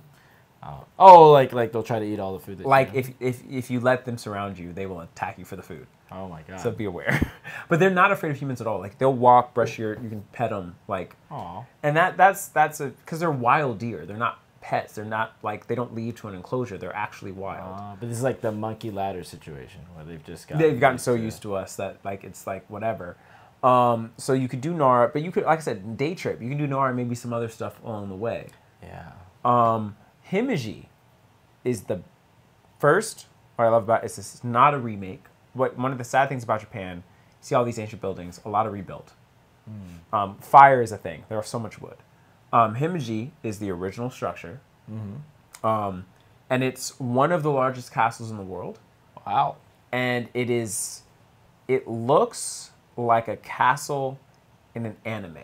Like, it's so big. I've been to Europe. I've seen castles. It dwarfs pretty much every castle I've seen. Yeah. Now, I haven't seen the biggest castles. The biggest castle in the world is still in Europe. I believe. Or is it in Russia? Oh, Himeji. Is the big white one. That's the name of the castle. Yes. I thought that was an area. No, Himeji-jo. Oh, yeah. Okay. Oh, for sure. I'm going to go. Yeah. It's in Osaka. I mean, it's in Kyoto. It's not in Kyoto, but it's a train ride away. You can make there in a day and go back. It's a bit of it's a bullet train, so it's a bit. Oh. It's money-wise, so you don't have to. Now, Nara is a normal train. You can make it without spending a crap ton of money.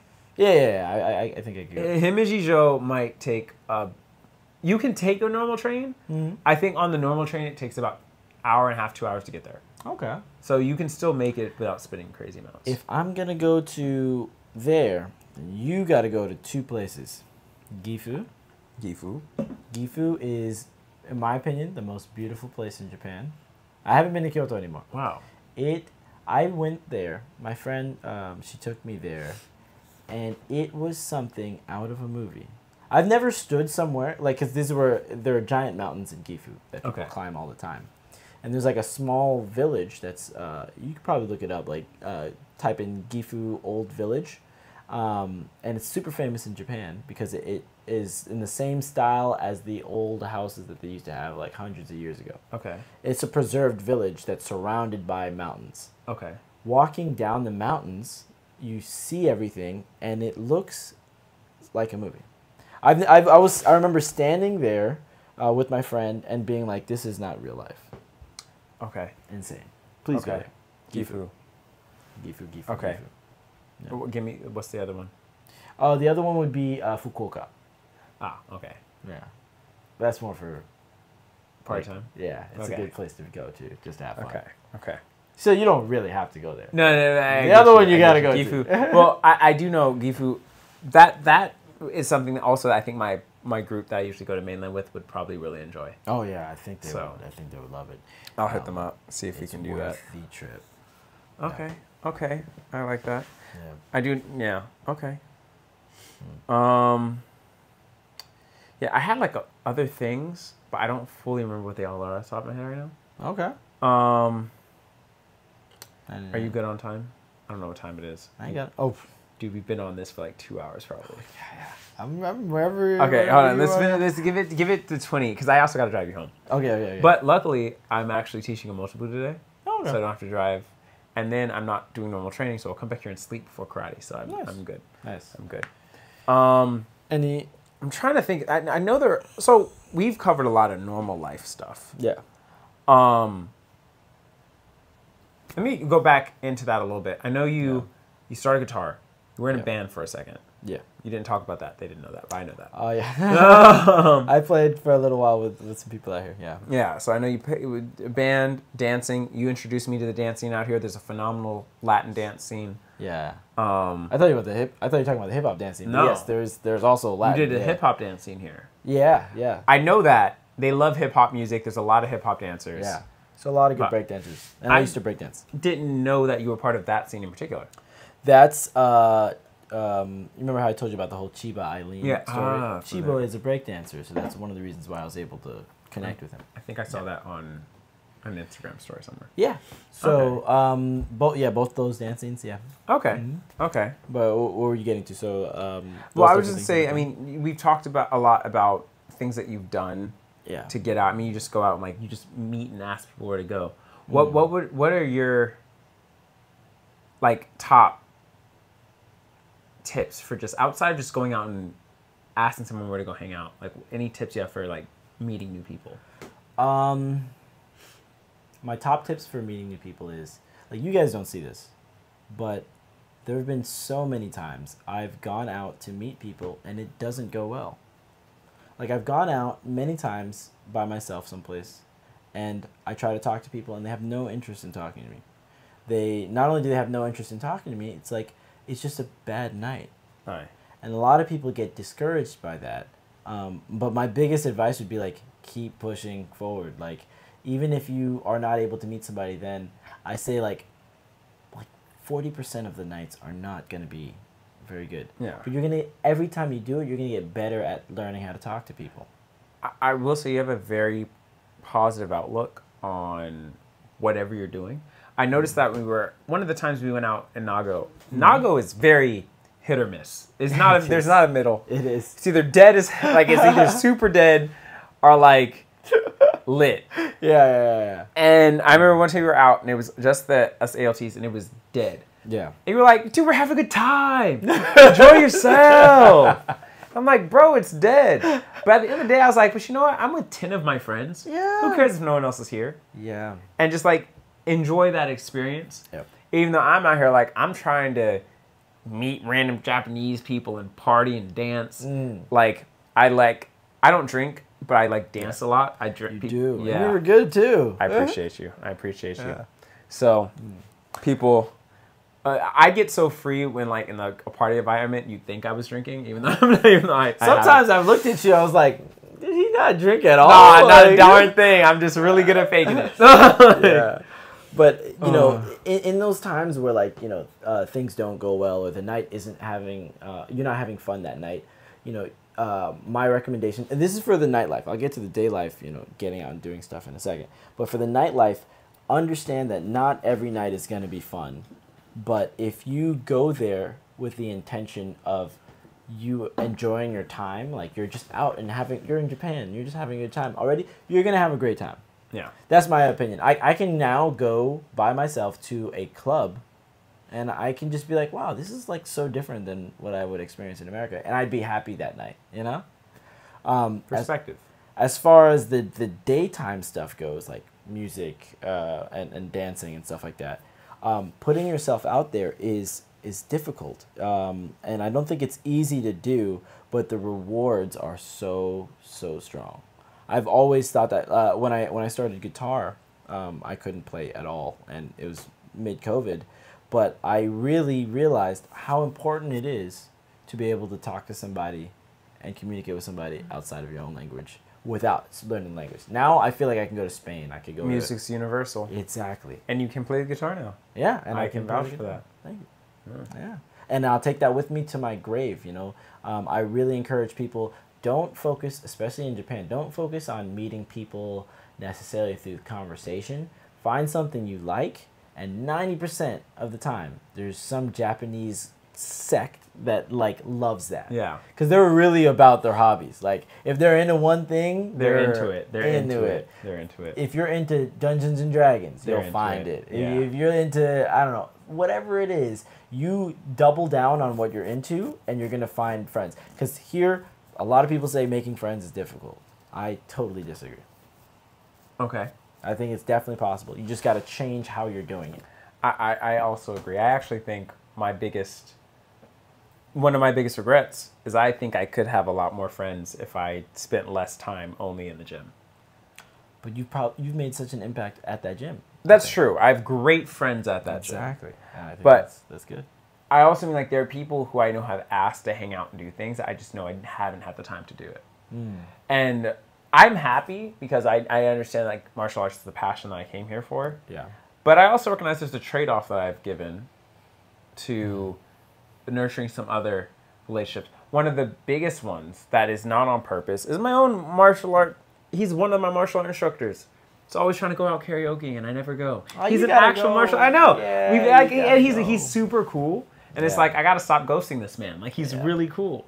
So it's like just stuff like that. Like, but I'm always either busy or the friends I do have are always like, it's the weekend. Call Leonard. You know, I'm like, all right, now I already have plans. All right, with the people I already know. But yeah, friendships is not an issue. I've a crap ton of friends. That's good. Yeah, that's good. You know, a lot of people come here and they struggle with that though. Yeah. I think you're a very social guy, and you know you're able to do stuff like this. Like, it's a really good talent you have. People that I've noticed come to Japan and they assume that making friends will be as easy as in America, and not the same. There's a difference.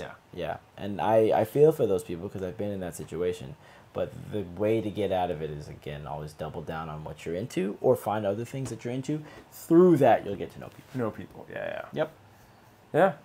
Yeah. You said you had one more thing? Or? I did. Oh, you know, this is the problem, guys. We've been here all this time. It's late. Y'all don't know this, but it's almost 1 o'clock in the morning for us right now. It's very late. I didn't even know. Time freaking flew by, bro. Dude, the conversation is flowed very well. Yeah. We had no pauses. I know, right? Yeah. That's crazy. It's a good combo. Yeah. Yeah. I wish we could have done this again. Yeah, dude. Honestly, what should if you were staying could have been great. Is, we could have interviewed someone. I know. I just realized this. Especially if we could even bring Japanese people in this. Yo, we could have. You speak fluent. Oh my gosh. And this man's fluent enough. We could have had. We missed opportunities. We could have brought. Oh man. This is. I'm giving a shout out to like a YouTube group that probably doesn't even exist anymore. But there's a group called Kudo Couch. Okay. It's Kudo means black and couch. It's like these two black dudes that I used to watch them. They were really interesting. They would just talk about random stuff, and they would have Japanese guests come in too. If you guys get the chance, you should look them up. They're a really cool channel. Okay. But this we could have been that. We could have been that. Too. But we decided not to. Yeah. Damn. Yeah. Who knows? Who knows what the future brings? Exactly. Maybe I'll be in Miami. That would be dope. Or Atlanta. Hey. Either way. Whichever. Or I'll come back out here and visit you in Thailand or wherever the heck you after this year here in Japan, I'm going to do another year in America, then probably here back and forth between Thailand. Yeah. Hopefully. Going to go pro out there. Dude, Thailand would probably be a movie as well. I don't want to learn another language, man. That's so hard. I worked this hard to learn Japanese. I still got to finish learning Spanish. Okay, you get Spanish down, Japanese, and Thai. You're a polyglot at that point. That's true. It does get easier the more you learn, is what I've heard. So polyglot it up. Get your Thai down.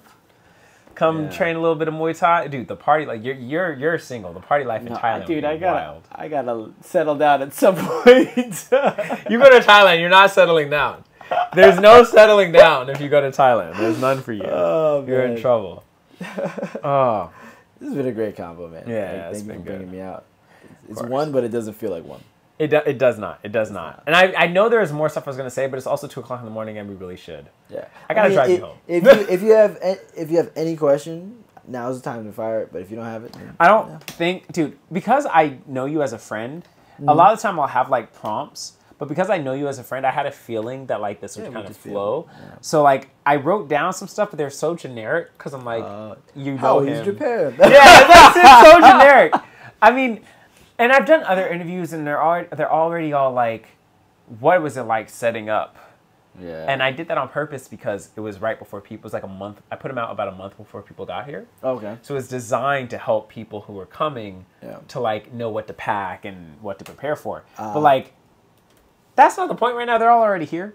And so I'm just like, which is the? Do I still have it up here? Honestly, I think we're probably fine. The 2,000 tabs open. Yeah, I know that vibe. Yeah, that's how I live. Messy. No, it's all good, man. I don't judge. I don't judge at all. But it's been an amazing experience being in Japan. Like, as much I used to watch YouTube videos like this all the time before I came out. And I still wasn't prepared for what it was. This is just a little glimpse of it. But there are 2 things we didn't really cover. What's up? One, a bit more detail on what was it like being here during the COVID setup. Oh. And oof. Yeah. And the other one was pretty much your experience actually as a teacher. Oh, which yeah. we totally skipped. How did we not talk about that? Just the main job. Okay, so you said COVID. Oh my God, I'm getting flashbacks, man. Yeah, horror stories, man. Okay, pause. Yep. I'm going to the bathroom. Go for it. Okay. All right, COVID. War stories, man. I'm here. Imagine you come to Japan. 6 months of non-stop insane fun. Everything was new. I was loving every moment of it. My friends came to visit me, like a couple months in. We all went to Tokyo. I told you I met up with Chiba and Eileen. I was just meeting so many people, going out, having fun. My mom comes to visit as well around Christmas, which is my birthday. Okay. And we have a great time. Wait, Christmas itself? Yeah. Well, how did I not know this? My name's Christian Saint-Prix. Oh, wow. Dang. I thought you knew this. I didn't even know that. Yeah. It's wow. My whole name is religious themed. Okay. Which is kind of weird, but because I'm not really myself, but that's a whole other conversation. But yeah, my birthday's on December 25th. Okay. But I'm having the time of my life. My mom comes to visit. Great time. I hear something on the news that's like, yo, like there's some like, you know, weird virus. Yeah. I remember because I used to do current events with my kids. Okay. And this was like January 7th or January like 20th or something like that, where I brought an article to my students that was talking about the weird virus that had been blowing up in Japan. In China. And everyone, all my students were like, "Oh wow, that's interesting." Like we talked about it in English a little bit, like, "Oh, what would you do if there was a pandemic?" Yeah, oh God. Oh. I actually went to America in February. Right before they closed the border. The border, I was in America. Oh, that's wild. Traveled. Would they have let you come back? No, I wouldn't have been able to come back. Oh, so I went to America to see my friends. It was actually my fraternity's 40th, my fraternity chapter's 40th anniversary. Okay. So I went back to chill with some of my fraternity brothers, and they, it was a good time. You know, I had a great time. But when I got into the airport, no one had masks on. I was the only one with the giant. I was like double masked up because I was like, you know, everyone was talking about it in Japan, but nobody in America really cared. Yeah. I remember I flew into LAX in California, and I called my mom, and I was like, yo, nobody has masks on. That's kind of interesting. Like, it's weird. I stayed in America for a week. On my way out, everyone's masked out, freaking out at the airport. Everyone is like, it was pure pandemonium. On my way back to Japan. Okay. When I got back to Japan, I was like, yo, America's screwed, bro. People are losing their minds. Like, it was intense. Interesting. I'm just stuck that you might have actually gotten stuck in America and not even... Even with the visa, they won't let you come back. I mean, maybe I could... No, I don't think I would have... Because at that time, people were losing their mind. Like, Trump was you know, making the China ban happen. But just in general, there was a lot of, like, angst about traveling. Traveling in general. And Asia as a whole. Like, I remember my fraternity brothers were freaking out that I came back from Japan. They're like, I don't know if I want to hang out with this guy. Wow. And I was like, yo, like... This is Japan China. and China are two different countries, bro. There's a whole ocean. There's a whole ocean there. Back then, everybody, we were all, what's his place in China that started it all? Wuhan. Yeah, we were all Wuhan at that point. That's crazy. Yeah. You know what's wild? Hearing you say that, I remember when it happened originally, everyone was like, and people are being mean to the Chinese. And again, I'm from such a multicultural place. I'm like, who's blaming a random Chinese person for that? Apparently they are. Oh. Like, it just seems so weird to me. I think to do that. Probably because there was such a high density. But in places like Miami and like Atlanta, like where there's not really that as high of a population, I think it was a little bit stronger. But my Japan experience did a 180 flip. I couldn't leave. I'm from a super small village of like, maybe like 1,000, 1,200 people. Okay. Super small village. So it's separated from the rest of Okinawa because it's so deep into the farmland. That COVID wasn't really going to come to us. Yeah. And it took years for it to actually get any cases. Like, it was like 2 years in that we finally got our first case. Wow. But I was stuck in that village for like 2 months. It was crazy. Like, I did not leave. I was just in my house playing Siege, Rainbow Six Siege on my PS4. I went from like the best time of my life to being Japan, stuck in the house, partying, go crazy, to being stuck, not doing anything. And it was terrible. And then after that, I did what you should not have done. And I was like, F this, and I just started going out. I'm not going to lie, bro. I knew that because I heard the stories. Oh, really? I was like, since that ALT did not care. Because I reached a breaking point. After those 2 months, I was like, I don't care. I don't care. And I would go out all the time. People would be like, yo, Saint, you're wild. And I'd be like, I'm going to go out in a blaze of glory. Where did you even go out with everything shut down like that? I went to Naha every weekend. What was open?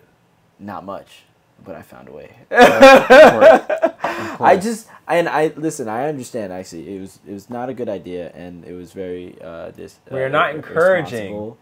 We're not encouraging this, ladies and gentlemen. Please, guys, in the future, if anything like that happens, do not do what I did. And I was young. I was 24. Like, come on. I was only a total adult out of college. I was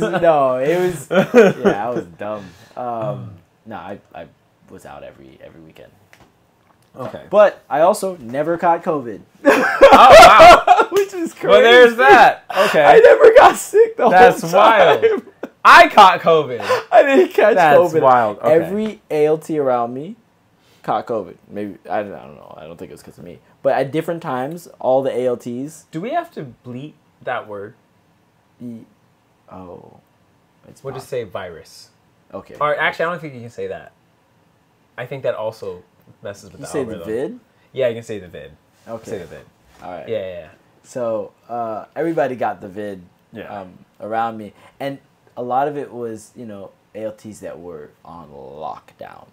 Like, they didn't leave, and then somebody would be like, yo, so-and-so got the vid. And I was like... How? I'm like, dang, that's wild. And then I'd go out and go back home and be perfectly fine. Oh, no. It's like, I started to get anxious because I was like, yo, like, why don't I have it? I should have it. Maybe I'm just a carrier. I'm just like carrying it around and not knowing? I don't know. To this day, I still have yet to have COVID. I think I've had it twice. Damn. I got influenza.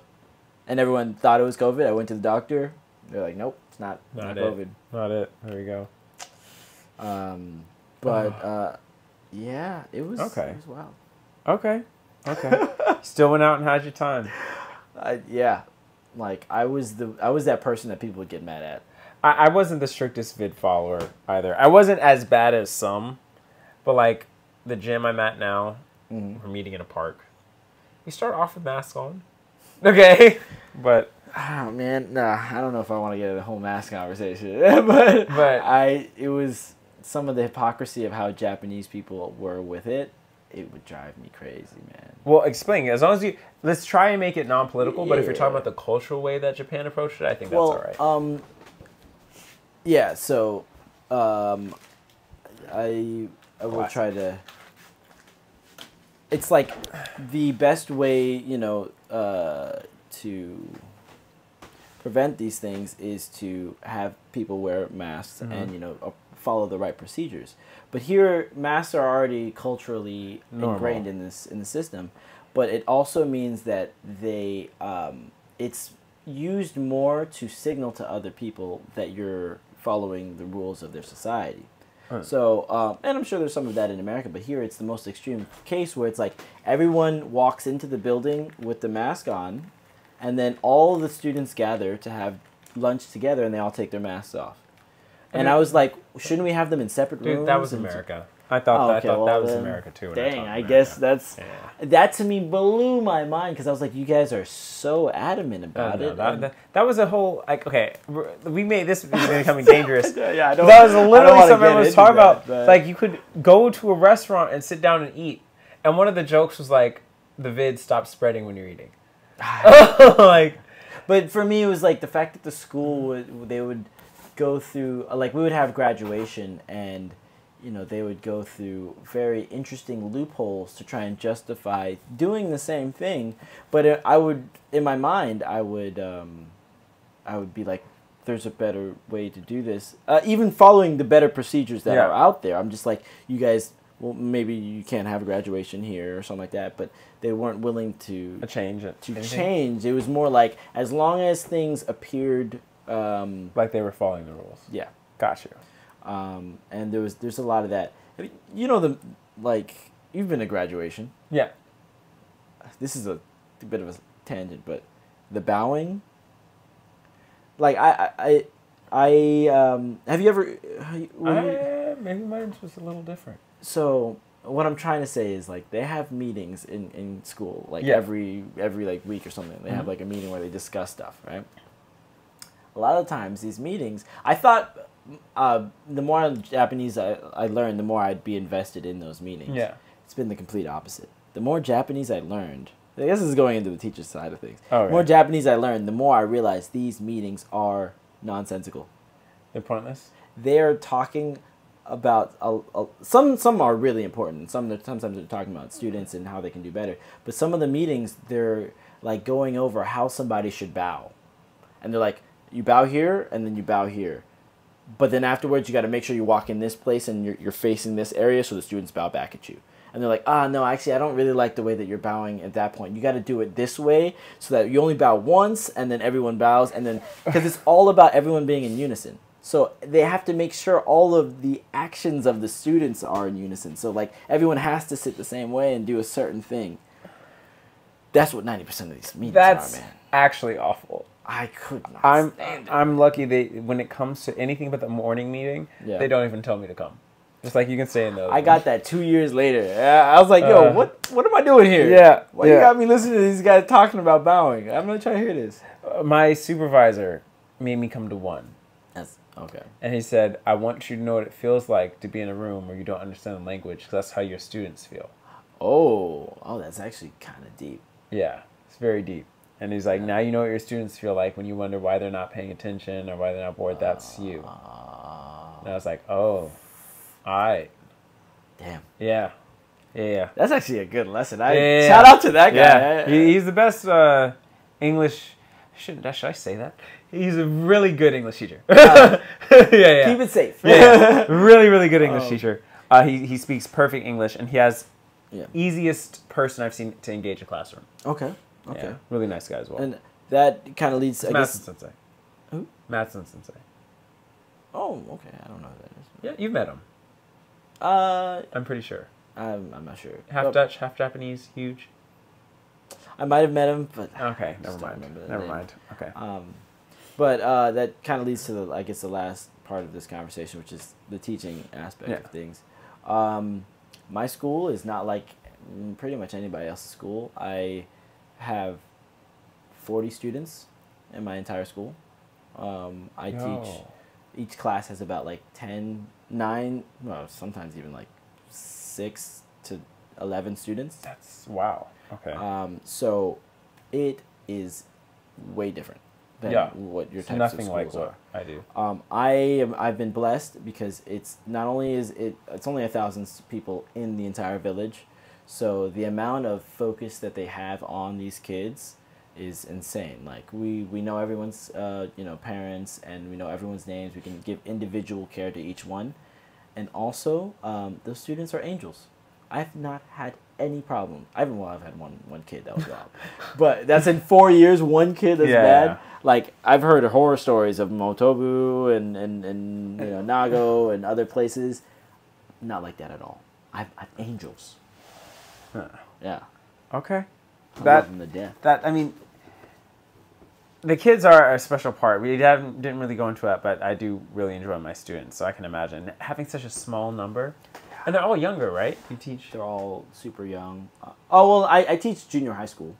I started off teaching elementary as well, but then I switched to only junior high school. But yeah, nah, man. It's like I walk in, and it's just 6 students like, hey, what's up, Sensei? I'm like, hey, what's good? That's crazy. Yeah, do you do like? Is it hard to engage all 6 when there's so few of them, or like? No, it's super easy. I mean, they know me very well, and speaking Japanese helps. You know, it helps me connect with them. But they're taught to be so respectful that even if class isn't going well, they a lot of the times will help make the class work. See, I do like that when you have a class that is like that kind of focus. I have it, especially now at Nago High School. That's good. I haven't had to use it because I'm pretty good at what I do. I'm kidding. Nice. Kidding. But no, but I can tell the students there like, do you need help? Like, oh, I'm having trouble. Up immediately trying to help. Very active and like trying to be positive in the classroom. Yeah. And I get that in like Motobu as well. Something like I get in other schools as well. Motobu is also not huge. Nothing like 40, but it's like I think like 300-ish. Okay. Yeah. But I've heard go down south. Yeah. There's like Okinawa City, like there's huge classes. Like My teaching in Japan has been probably the easiest difficulty level. I would have maybe 3 classes a day, 2 or 3 classes, sometimes no classes, sometimes only 1 class. I would spend my time in the shokuin shitsu, which is like the classroom for all the teachers, or the teacher room, or I'd be in the music room playing guitar. Oh wow! Like, dream job. I cannot lie. That's dream job. Yeah, that's nice. It is nice. Even like this job, the ALT job, it's not the hardest job on the planet. A lot of times, since you are a support role and not a main instructor, you're not making lesson plans from scratch. Yeah. And you often repeat your lessons multiple times, so you might make a lesson plan or two. Like for me, I've been doing, because I have to do it again, my self-introduction. I've been doing it since school started. Yeah, you just rinse and over again. Yeah. The worst part is I did 3 classes in a row today, and I was really annoyed by the 3rd. But sometimes I make a class plan, and the first class didn't go well. Second class, you're like, okay, I know exactly what went wrong, and you can kind of like fix it. So that by the time you do it a 3rd time, it's like running going. And that's the thing too. Like at Shoko, they're like, we just want to play games, and so I just had a list of games, English games put together, and we've just been doing English games the whole time. That's good, man. So I mean, the most important thing is getting kids to enjoy English. Like, their school system is already so strict and harsh on them that, you know, my role there was really to make them feel comfortable with English, because they're getting hammered in the head with grammar. So like, I just want to say that's because you're at a small school where they're overly focused. I'm not gonna say. I got to be a little careful here. I've had multitudes of experiences. So I'm not going to say which school is which, because I don't want to get fired. Yeah, you still work here. I can go off. Yeah. You relax. So I've had some schools where it's almost a stereotype of what you imagine in America. Focused students, on it, trying to learn, yada, yada, yada. Like, I have that. But at other schools, I walked in and they're playing catch with a rolled up ball. No way. Now, when this class starts, they'll stop playing catch, but then he might go over and like half the class will just fall asleep. Oh, yeah, we're on 2 different worlds, man. No. Half the class will fall asleep. The other half won't stop talking. Oh. The teachers here don't have power to discipline the way they do in America. That is such an interesting, They can't. Yeah. If a kid just doesn't want to do, there's nothing you can do. They're just like, oh, please stop. Yeah. And I mean, a lot of kids, Japan, it's a very different type of child. So like, even the kids who would be considered disrespectful here are nothing like real disrespectful. I mean, disrespectful in America, they'll cuss you out. Like, there are videos of students cussing out teachers. You're never going to get something like that. I have heard down south in some of the more some of the more rough areas, it can get that bad. Seriously? Yeah. I've heard students throw desks at teachers and stuff like that. Whoa! Also remember, Okinawa is the poorest prefecture here. There's a lot of like poverty here that affects kids, Yeah. And there's a lot of domestic violence and abuse here that affects these kids, and they express it, in the classroom. So it depends on what area you're talking about. Okay. Yeah. Motobu is pretty decent. But yeah, I said it's not awful. Yeah. Like I said, I love my kids and all the schools, even the ones that are talking. It's not like they're like mean necessarily. It's just like they're not used to the same level of discipline. But I don't feel like they're necessarily like trying to be overly mean to me. I don't take it personally. Like, it's just like it is what it is. I know some of my students, I think, would talk a lot more, but they know I box, and some of them have been to the gym. I think they're afraid they might get punched. So, I have a question for you, and I hope I'm not taking up too much time. That's all good. So for me, there has been a level of respect that I feel like I'm given by the students because I'm black. In the sense that, like, they kind of, it's not that they're afraid of me, but they are, like, not trying to, I don't know, they're trying their best to not like piss me off or something. Interesting. Have you felt anything like that where I felt like that I'm getting respect that I did not earn? No, I get proposed to in class a lot. Okay, you're on the other spectrum. They just love me. That's what he's trying to say. It's happened way more times than should like have ever been a thing. I've been proposed to often. When I do it, it's like, do you have girlfriend? If not, will you marry me? That was literally written. Wait, you teach in junior high school? Full high school. Oh, okay. Yeah, older. Okay, Yeah. that makes sense. I was like, junior high school kids are here proposing? No. High school okay. girls. And wow. Or like when they see a picture of my girlfriend, like, oh, heartbreak. Oh, that's cute. Yeah. They got a little crush. It's ridiculous. So I get that, or I get, what's up, man? In general, yeah. The what's up, man's. That's what's up, man. And they want to be cool, and they try to be my friend. Everyone wants to be my friend, so I think that might be the other thing is everyone wants to like be my legitimate real friend. That's kind of what I'm getting at. And like, there's something that like you didn't do anything. There's just like kind of like this like they assume I'm cool. Yeah, which is true, but you shouldn't assume it. You know what I'm saying? Like, I guess I am pretty dope. Yeah, like, yeah. No, like, there is a lot of that, and you know, maybe I mean, also you're cool, dude. Like, so you're giving up. Thank you. Yeah. You're exuding confidence as well in what you're doing, because that has to do with it. Yeah. But there's some of it that I'm like, I didn't earn this. It's because we're black. Yeah. It's because we're black. Yeah. I'm pretty sure, because I've talked, and it's also interesting because I expected it to happen with everyone, and it's happened with. I've talked to some white friends who've taught, and it's happened with them too. Because the two, I don't want to say it like this, but the two fetishes, black guys and blonde-haired white guys. Yeah. One or the other. One or the other. You're like golden here. Yeah.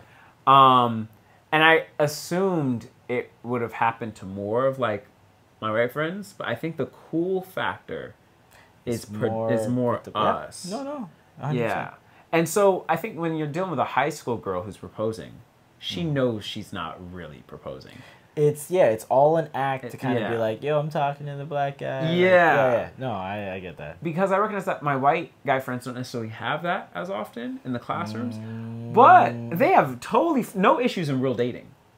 Like if they're out dating and like they can still pull like and use their, the fact that they are who they are to their advantage. I call it the foreigner stat buff. Yes. Like you just get that automatic plus 10 points charisma. Yeah, automatically. And I do think, and I think this might be one of the negatives. I don't know if this is true, but I've heard this that like they are more likely to marry a white foreigner than a black foreigner. For sure. Okay. For sure. Okay. That's not even like a question. I think Okay. I think because like some of them, some Japanese girls, I think their idea is like, yo, I'm going to marry a white guy. Yeah. And then their other idea is I'm going to have relations have with fun a black guy. with a black guy. Yeah. No, I really think that there are two sides of it. And not that there are some girls that are 100% want to marry a black guy as well. That happens too. I have more than one mixed black and Japanese kid in my school. Especially in Okinawa? Yeah. There's quite a few. But I do think that might be one of the reasons we get that look. Is like the white teacher, while he may be seen as attractive, it may not be the same like cool, like hip thing that you get with us. Yep. And again, the more stereotypes you fill in that they've seen on TV, like you're a fighter. Yes. And you'd be like, oh shit, he's tough. He fights. He's got muscle. How many times have they asked you to flex? No, not even ask me to flex. They just touch my arms, bro. Exactly. They just touch. I'm like, will you chill out? And when the girl will be like, I'm like, absolutely not. No. I would always joke with them and I'd be like, and just leave my arm like doing nothing. No, they always, and one of the craziest things when I told them I've been fighting, I had some Japanese opponents. Yeah. They were like, do you think they're strong or something? Like, whoa, what kind of racism to yourself? Chill out. Yes, he was strong. Dude, that's how I feel whenever I'd run in the track and field races. Yeah. They'd have me and I blaze everybody. Yeah. Like, I'd go off, and they'd be like, oh, Sasuga, which is like, oh, of course, the black guy. They'd be like, which is true. I run really fast, especially compared to a lot of these other people. But I'm going to tell you this. I'm slow, and I can't play basketball. We're not all the same. Oh, you don't run fast? Dude, I wild thought you ran fast. fast. I'm not super slow, but I'm not fast. Do you know how athletic this man is? I'm athletic. Wait, so it's weird. I started my athleticism in martial arts. I had very little outside sports experience. So a lot of like the baseline athleticism that you'll get from like the other guys who I'm training with, I don't have that. They're actually all more athletic than me. I only have martial athleticism. Wow. Yeah. You learn something every day. Doesn't translate to anything else. Okay. Well, I can catch a ball, but other than that, I can't shoot one. Yo, there's one thing I wanted to talk about, but I don't know if it's like... I can edit it. Okay, all right, I'm talking about it. So many times, I have been... You know, we're talking about the stat buff and how people, like, talk to black people like we're automatically cool.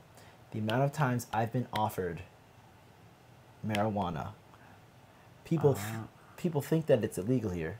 Again, I'm not saying that I've indulged in it. Just the amount of times I've been at a club or at nightlife and people offer that, it's insane. Because I've spoken to my white friends that live here, and they're like, "What are you talking about?" That's actually wild. Yeah, I think it's because of my dreadlocks that I had before, and even now, like the longer my hair is, the more people want to give you. It's insane to the point where it's like. It'd be like every month or so. That's wild. I've never experienced that. Really? Never. Okay, so then I have to change my hypothesis. You gotta go dreads now and see what happens. I don't do it, guys. I don't even drink. I know. I'm not saying that you know you can do it. I'm just saying how many times. No, I need to clarify that in case my boss is. Yeah. I'm not saying that I smoke at all either. Like I would not smoke. It is very illegal here. Yeah, and I wouldn't touch this stuff. But it's just something that I noticed. I was like, why is it that I'm not even the person that would smoke. I know other people that would, but not me. That is interesting. Yeah.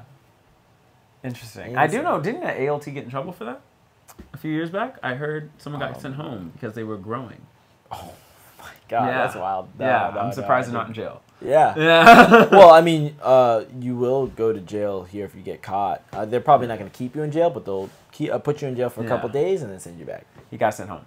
Don't do that stuff, kids. You might as well, listen, smoking marijuana here, you might as well just pull out an 8-ball of some stronger stuff and snort it. What?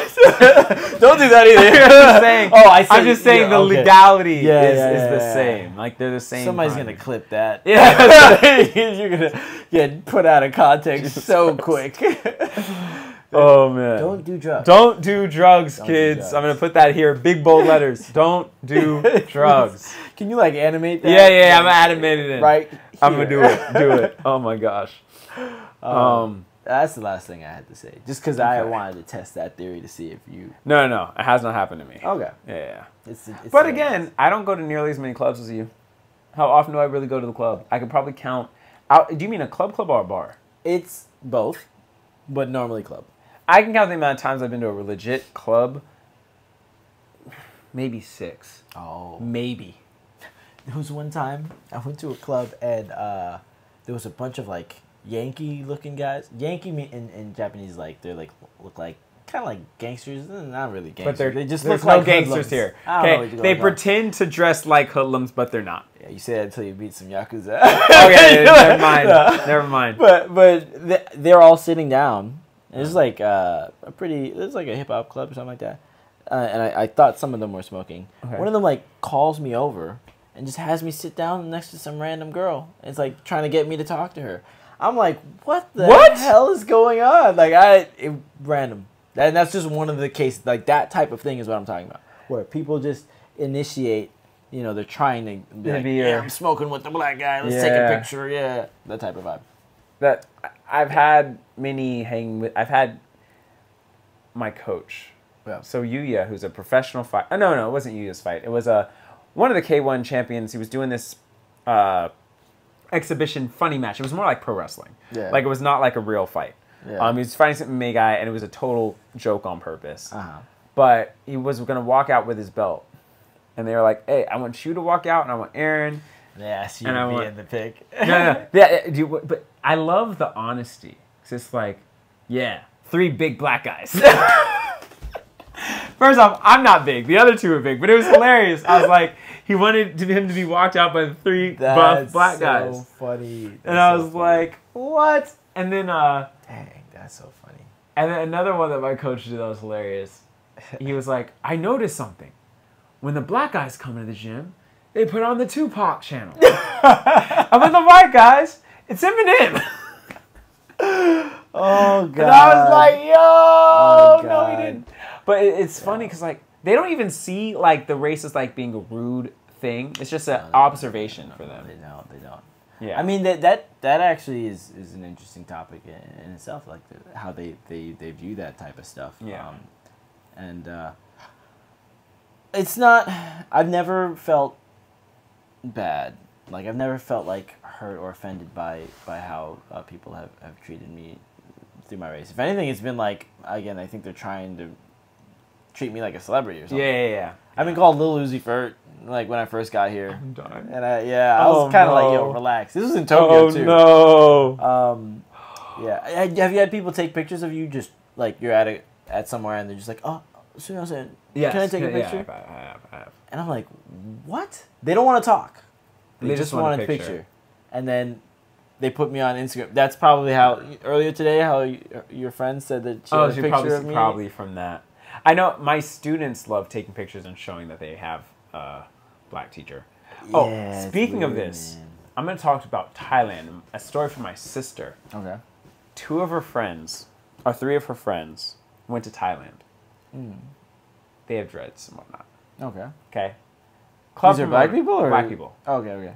Club promoter went up, asked them if they were like the Migos. Okay. Say yes. Say yes. No. They did. Oh. They had them perform. No way. It's gonna get good. Okay. So they brought him like, listen, come. They offered to put him up in like a hotel area and whatnot to go and perform. So they were going to, like, they were on stage at, like, it was supposed to be a performance. And then they found out for this performance. And they're like, they know all their songs. They can lip sync it. They weren't really worried. They were just going to lip sync all the songs. And then, but they found out they were supposed to be opening for T-Pain. And they lost their mind. Like, oh my God. T-Pain's going to be there. We're going to get found out. Yada, yada, yada. They get there. It's not really T-Pain, bro. It's another random black dude. He's like, I had to say my Yo. And what's wild is that T-Pain guy lives in Thailand. That is his job. Is he fake T-Pains and he travels to different parts of Thailand and Asia, and he's a fake T-Pain and he makes his living off of it. Dude, okay, I think we can do this. I can go off as Lil Uzi Vert. Who am I? Chris Brown? Who am I right now, bro? Yeah, let's go with Chris Brown. Hey, get out of here. Get out of here. I don't look like any famous enough celebrities. I don't look like Lil Uzi Vert. That's true. So you just gotta pick your favorite one. Pick my favorite. Pick your favorite one with a hairstyle that's similar to what you got. Can I be Giveon? Okay. Boy got vocals. Okay. I can work on it. You would be... Are we going with rappers or it doesn't matter. It could be anything? Damn. You're Joey Badass. Do you know Joey Badass? I don't. Oh, well, listen to Joey Badass. Okay. You'd be Joey Badass. All right. I like the name. We're going to travel everywhere. Just make music and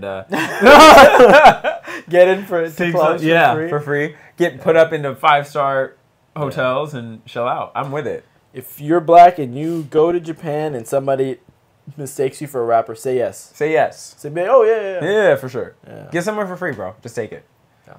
If they can't tell us apart, it's not our fault. It's not our fault. At that point, we're just playing the game. Listen. Yeah. If anything, you're helping them. Exactly. Then they're going to be more discerning and be like, wait a minute, that's not T-Pain. Yo, oh my gosh. Man. Yeah. All right. It's probably 2.5 hours of being on here, something like that. Ugh. All right, I still gotta take this man home, so we are gonna end it here. This was a good conversation. I'm kind of mad this is the only one. I know. You're out of here. I know. I'm glad we did it though. Thank God you told me. Yes, bro. This is good. Okay. All right. You have like do you have any quotes? A saint quote. A saint quote. Do you have one? Like, it's for you. No, I mean, like, do you have a personal quote? Like, I have a couple quotes that I like. It'll depend on the mood. I don't have one. Oh, okay. Can I do one in Japanese? Yeah, sure. We gotta translate it. Okay. Owari yokereba subete yoshi. What does that mean? It means I might have messed that up on the spot, but it should mean it all's well that ends well. Ah. Got you. Okay. You could have just said that in English. That's an English quote. But it sounded cool, right? It did sound better in Japanese. All right. Well, there we go. I do that because I think I'm going to start adding, when I talk to people, put their quote at the beginning and end. Oh, okay. Of the podcast. Please fact check that to make sure that I will. If you said it wrong, it's still going in there. Okay. It's okay. Just put like subtitles at the bottom. The actual version. Tell me how fast I'm going to grab my phone now and like look it up to see if I got it right. Oh my gosh. All right, guys. Thank you so much, man. Yes. Let's talk to you next time. Take it easy. Peace. Oh, that was actually pretty fun. That was hilarious. Thank you so much for everyone. Kaoru, thank you so much. You're like a teacher to me. Thank you so much. And yeah. チャリバちょうで。チャリバちょうで。はい。ありがとうございます。みんな本当に。